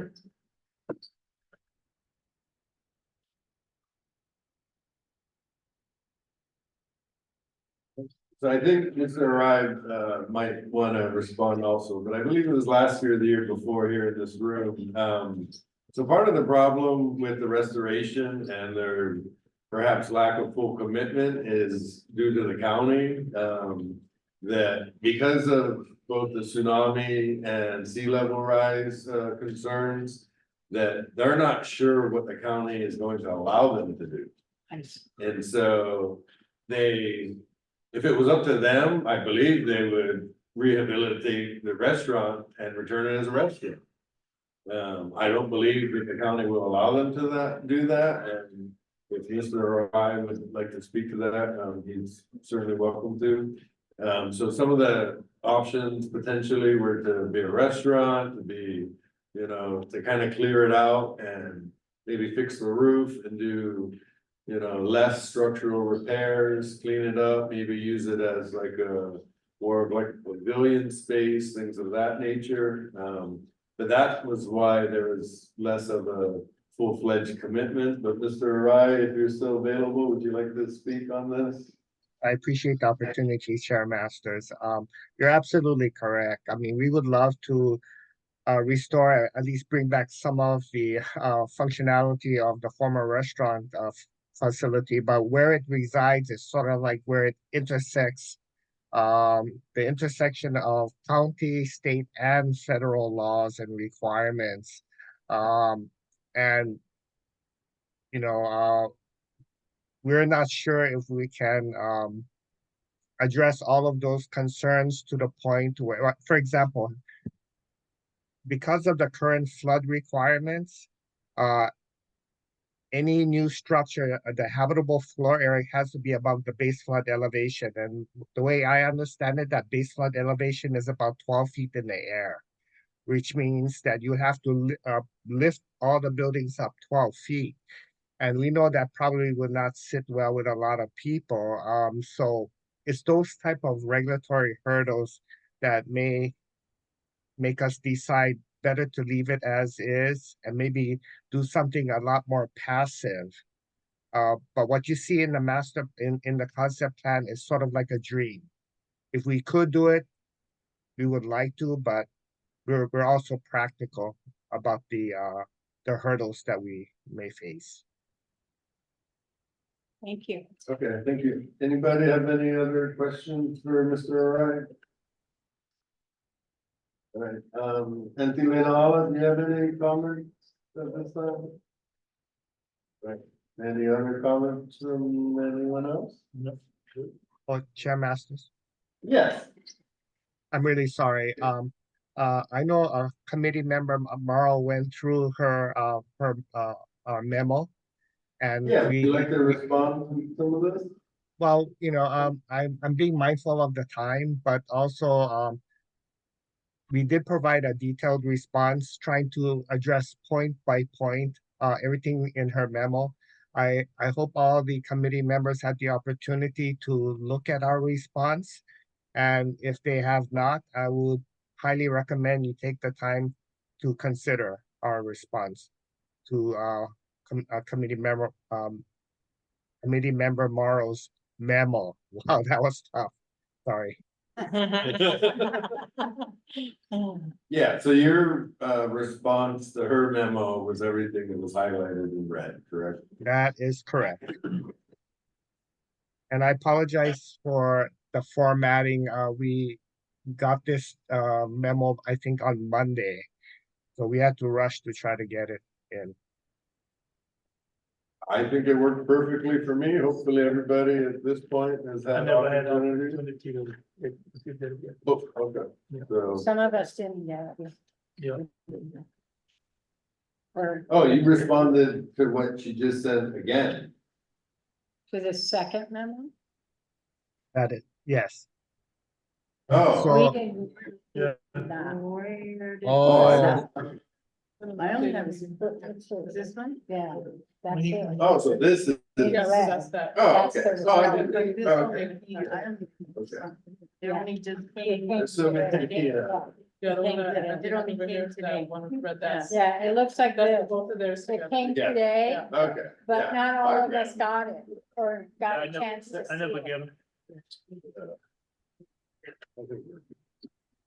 That brings up a question I'd like to ask about communications, because I would have liked to have sent my memo around to the committee members, but I guess you can't do that. Yeah, it would be a violation of. So I sent my memo to the planning staff last Friday, and they sent it around to the rest of the committee members yesterday. But Mr. Rice said he got my memo on Monday before the rest of the committee members. Mr. Rai, sent in an email asking if there's any other testimony, so I sent him the other testifiers memo and yours that we still hadn't pushed out yet. And then. Yesterday, we updated all the meeting packets and reposted everything. So yesterday, planning department sent out the revised agenda with my memo, and then today, another revised one with his Mr. Rye's response. But I got it before we did. I'm sorry? And he got. Yeah, I'm a little concerned that I would think that the committee should be getting stuff before anybody in the public. I was at the understanding that anything that went out to the public went all at the same time to everybody in the public. And so I guess I'd like a little clarification on that process. Yeah, I think when planning, updates the meeting packets and all the materials, it takes a little bit more time, whereas we kind of just sent him the raw, what you submitted. And what other people had already submitted, and then we had to format it and clean it up a little bit to put it in the meeting packet. I suppose an alternative procedure could have been to forward also, simply just forward what you submitted to us. In that, also that raw format to the committee. Letting you know that it was. So can we make a motion to postpone the submitted to that? Get any motion for it? Well, we have. So, but we have to close this motion. first. Right, No, it's up to. But it's. so I could withdraw my motion, We wouldn't have to vote on it that way.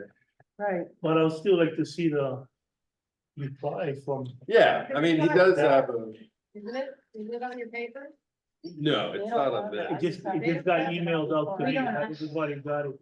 No, it was just available So we need online to- today, so I printed it before I got, At least before I left. have it at the next meeting or. So when is our next meeting again? You guys had asked for a meeting in October that we haven't formally scheduled Yeah. yet. Let's do that. Does everybody, Santi, Leonala, is everybody here available for a meeting in October still? Yeah. Planning will send out a doodle poll with some options and see what day we have the best quorum.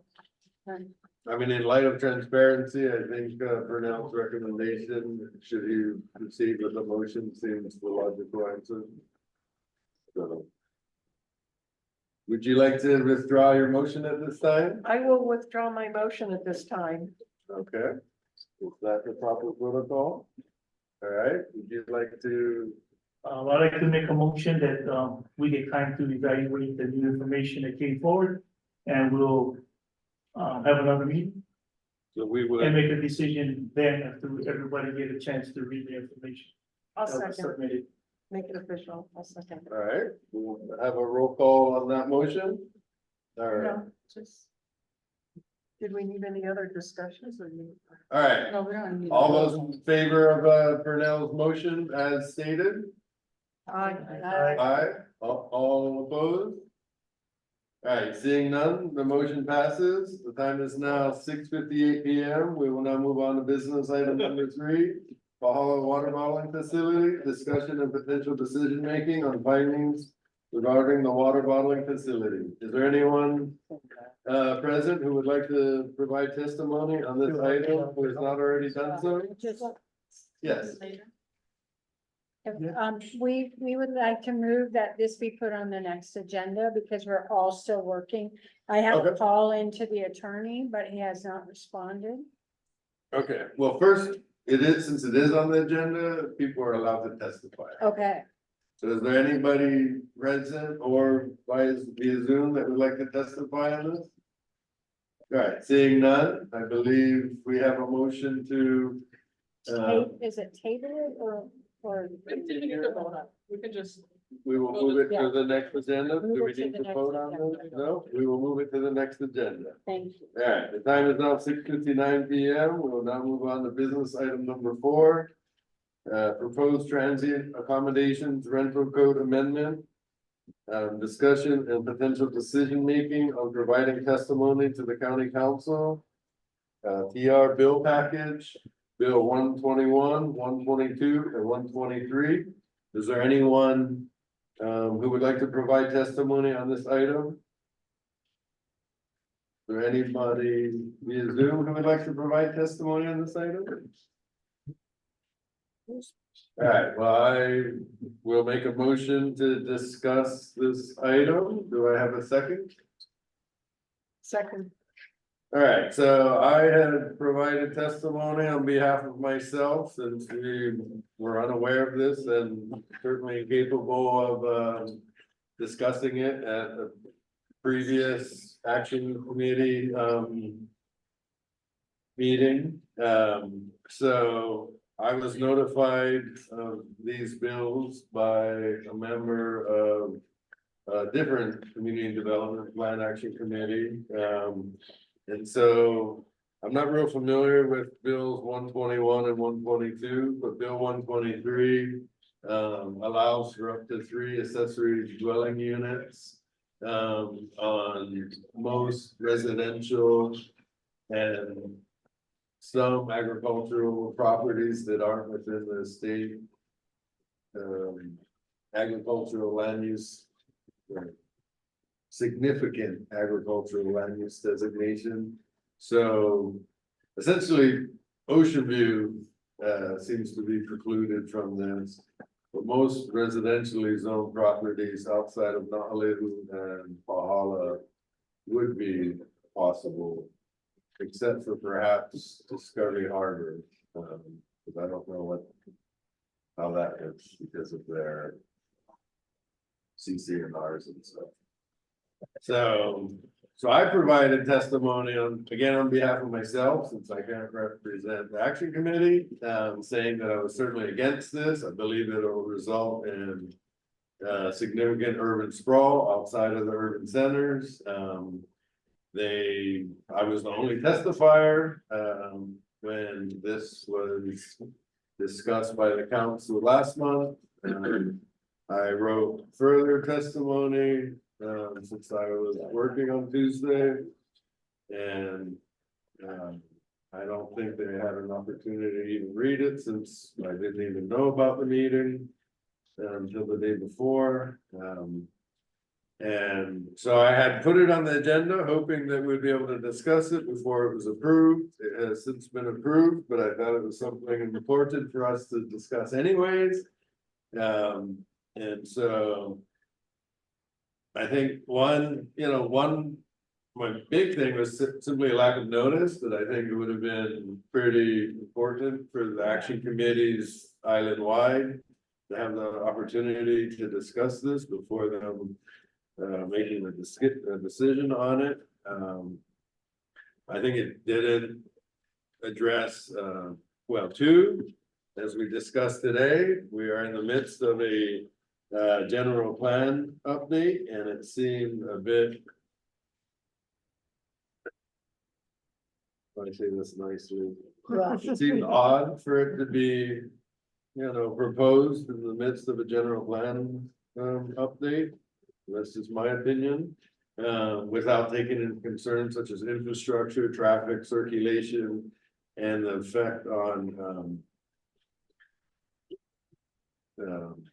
this cultural, scenic, ecological, socioeconomic landscape, certainly of the Kaʻū district and of the entire island. I think it's important for us to increase housing opportunities, and certainly affordable housing.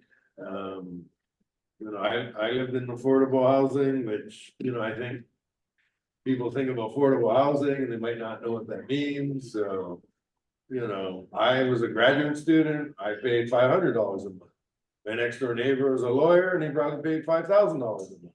But nobody knows who pays what, right? So that's one example of affordable housing, right? So, I'm all for more housing, and the intent of this bill is certainly to create housing. I think it will certainly do that. But I think it'll create housing not in the places that the county council had desired. I think it'll push housing out to the cheap places and, the urban core where they were desiring more housing. Will not see the housing that they are anticipating. I think it'll result in increased traffic, especially on the Kaʻū route. And so if anybody would like to speak about this, I'm not sure. I didn't have an opportunity to attach my letter since I only wrote it Tuesday morning. So if you like, I could share my letter with you. And if you would like to look it up, we have the bill attached to the agenda. And like I mentioned, it was already approved, and I guess theoretically we could take some kind of action on it. So does anybody like to discuss this? Did anything I say make sense? Yeah, but the bill's not in front of us to see what's all in the bill. Yeah, so again, And then it's already passed, so yeah. how can I discuss something with you if I don't know what I'm discussing? Is it possible for us to move this to the next one? And then, we can do that. we can go through the bill, and if you want to send us your letter, we can Sure. review that, because I think this is important too. Okay. Yeah, but we need to look at the bills itself. Okay. So was all three of them, were all three? So I believe, Bill 121 and 122 have not been approved at this time. Bill 123 was approved Okay. on Tuesday. So Bills 121 and 122, if I'm not mistaken, are more specific to short-term rentals. Yeah, the transient, yeah. Yeah. I know those. Okay. So, so the county has a website called.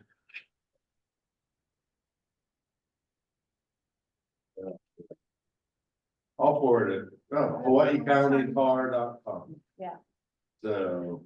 So Bill 121 is tar and hosting platform.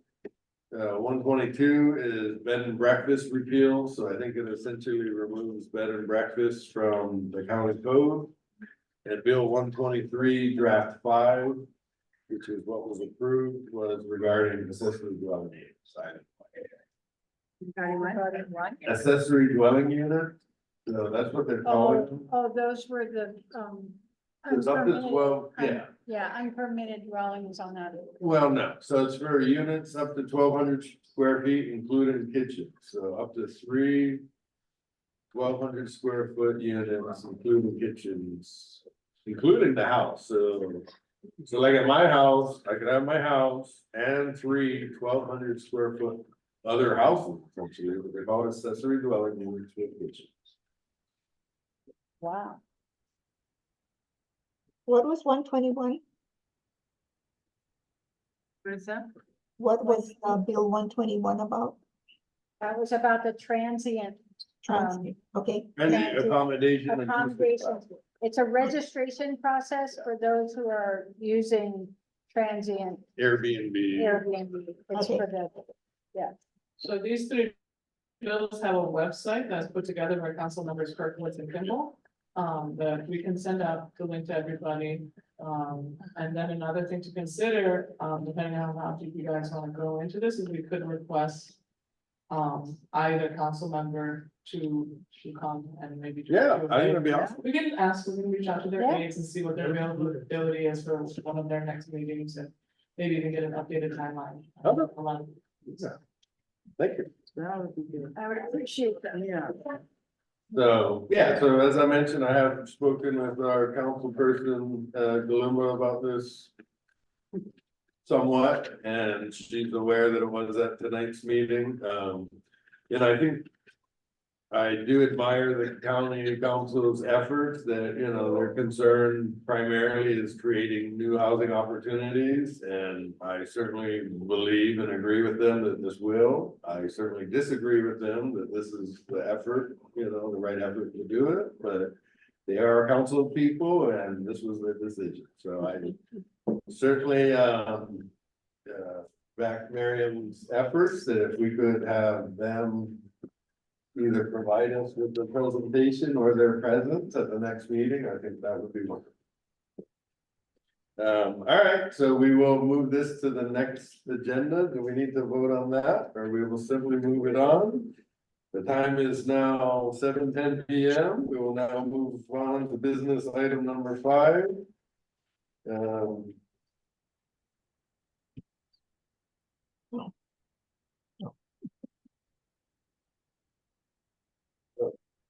So approval of the minutes, so the committee will consider approving the draft minutes from August 14th, 2024. May I ask for a motion to approve the August, I'll move to approve. yeah, so we have a motion. Is there a Second. We have a second. All those in favor, wait, so no discussion, no amendments, is that correct? Incorrect. And Deanna Olive? I'm good. Okay, so all those in favor say aye. Anyone opposed? All right, seeing none, we will move on to new business. Do any action committee members have any items that they would like to agendize for a future meeting? Yes, I'd like to have the egress and ingress added back into our next meeting's agenda, for the Green Sands. We didn't Okay. have that on tonight's agenda. yeah, I was gonna mention it during the announcements, but we can certainly add it back in. Is that a pick? Correct. Okay, you guys are ready to report. I didn't think so, but. By next month, we will be. Yeah. We'll check it out our check. Yeah, we could add it now, and if we're not, we could remove it, okay. I'm fine with that, any other agenda items at this time? Alright, and if you do, you can always email the CDP team, CDP team, yeah. Right. So, are there members of the public that, have any, items they would like to agendize or bring up? I believe somebody had something that they wanted to mention for future meetings. Did the mayor sign Sign which bill? the one that? 123. That I'm not sure.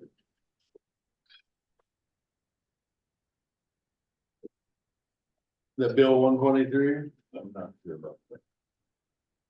Did he sign the bill? On the back. Yeah, but that I'm not. sure. You said there That was just a happened website this that should Tuesday. be on the. If it's been recorded,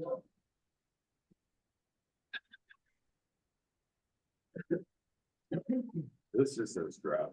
okay, because if it's recorded, they'll have the signatures and they'll have when it went to council, when the mayor signed on. Yeah. He wanted to do the next. Tuesday.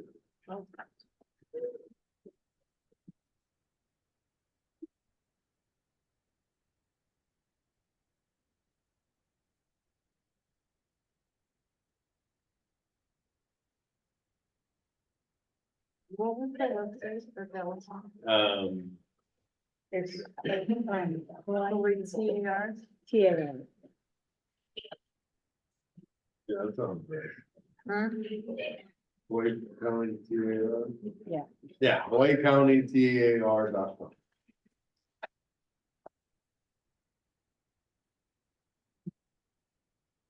At least they updated that. That wasn't updated the first.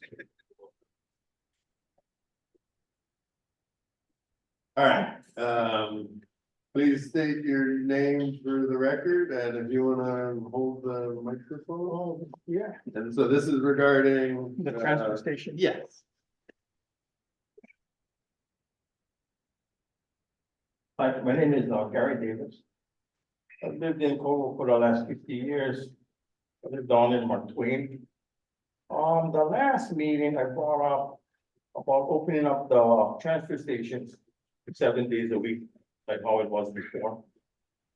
I went and got like a bunch of signatures here. I started a petition. And I talked to someone, I just wanted to know what would be my next step. Everybody in this room would probably sign this petition, and I got like 126 signatures ready. And they're all for getting the transportation, so we can get rid of our rubbish every day. We do have, if you look at it, between Ocean View, Waiohino, and Pahala, there's one station open every day, but we live over there, we gotta drive to Pahala one day maybe. Wednesday is the only day there's nothing. Every district on the island of the Big Island, there are one transfer station that's open 7 days a week, except for Kaʻū. So I worked for solid waste for 15 years. So I just wanted to know what would be my next step. After getting these and maybe, making copies for you guys and see where I would go from there. I know I've been here all night listening to some of our issues here. And this is kind of like peanuts compared to what we've been discussing. But I just like this, I think that it used to be open 7 days a week before, and then they called me. I was a working supervisor at Petco. So I ran all this, they spent close to $5 million upgrading that Waiohina station that's only open 3 days a week. Let the taxpayers' money, let's go ahead and open it up so we can use it. They got 1,000 yards of concrete in that place, so I got a question. Did you bring that up to Michelle Galindo? I talked to Michelle, but not formally. I shared some events. I talked to Jean Capella a couple of times, but only at some events. Jean, she knows me when she, I said, you probably don't remember me, the transfer station over there. But, maybe I need to push the issue a little bit It's more. under Brenda. Or Brenda was my Under boss, her, it's you her. know what I mean? Yeah. I but mentioned it it's, to her. It's, that's who you got, your next step. Yeah. And she has a lot on her plate, But you know. that's gonna be your next step, yeah, is Brenda, because she's the, environmental management, yeah. Probably in writing or probably with us, like. Yeah. Email, Yeah, it would have to be something formal. yes. yeah. I mean, because I talked to her at a graduation party or something. They're more concerned about Ocean View right now. But I know they have a lot on their plate. Kaʻū, they got like, they just hired 5 new, or they hired 3 more facility attendants. So they have 5 facility attendants, 3 EO3 equipment operators, and 1 working supervisor out there. And the working supervisor is also a driver, so there's 4 drivers, so all trailers. And 5 attendants. So, and I know, they spend so much money over there. I know it's probably over $5 million. We got containers sitting up there. Those trailers are each worth over $100,000. They have three semis out there, but I think 2 are broken, only one wrong. I know they have a lot of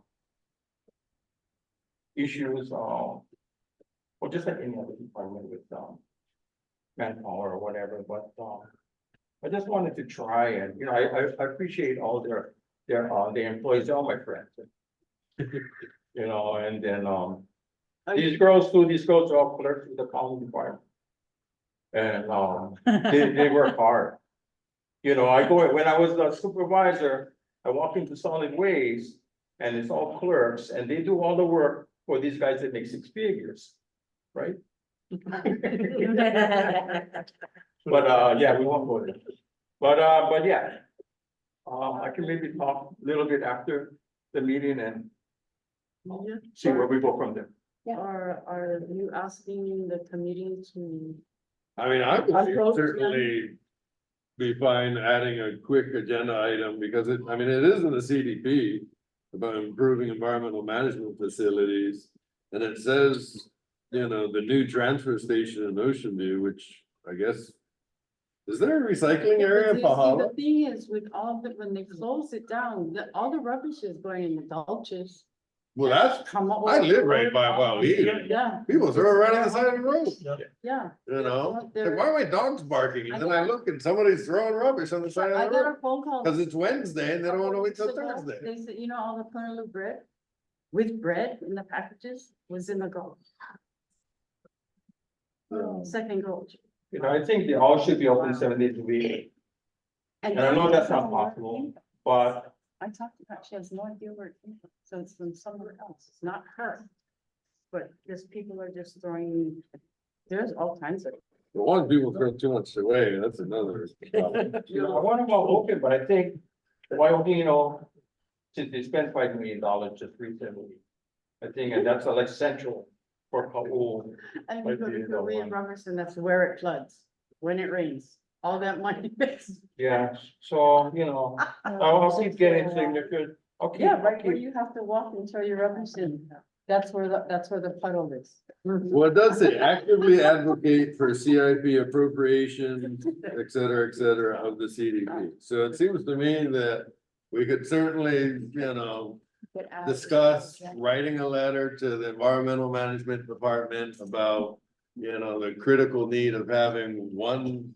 I mean, like I said, I live right around the corner, having one place in Kaʻū, and obviously Wauhinu is the biggest and Right.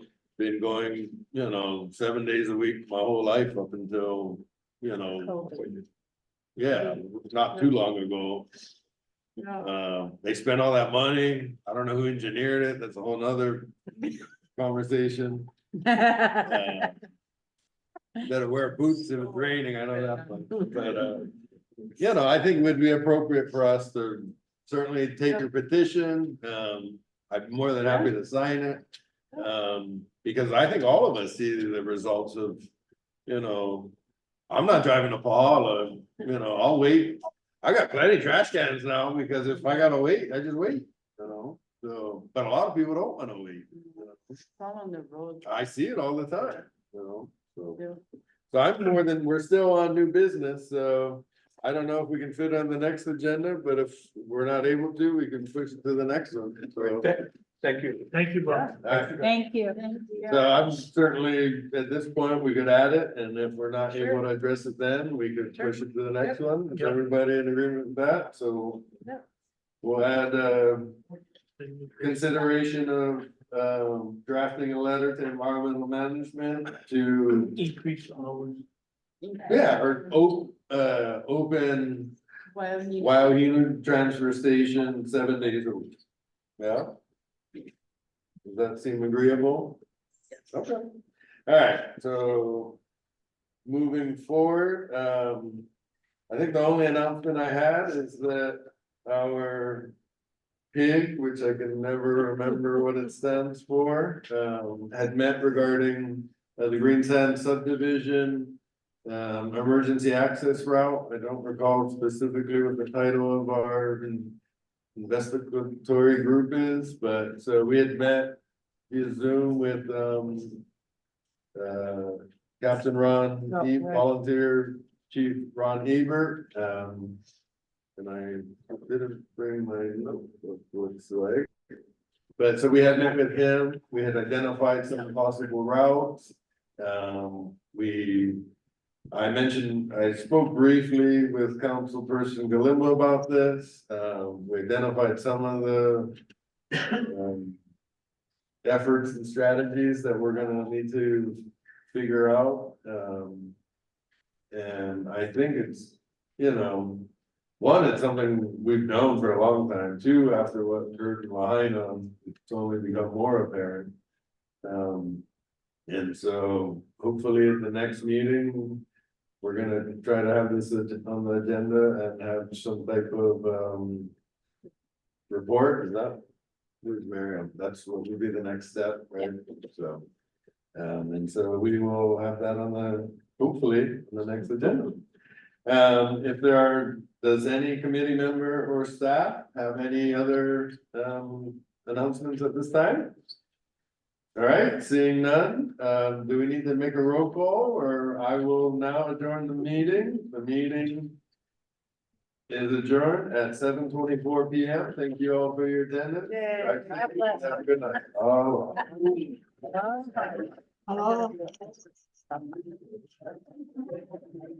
Need I have first on this? No. I was wondering about you. I was like, I would see your car. Oh, yeah.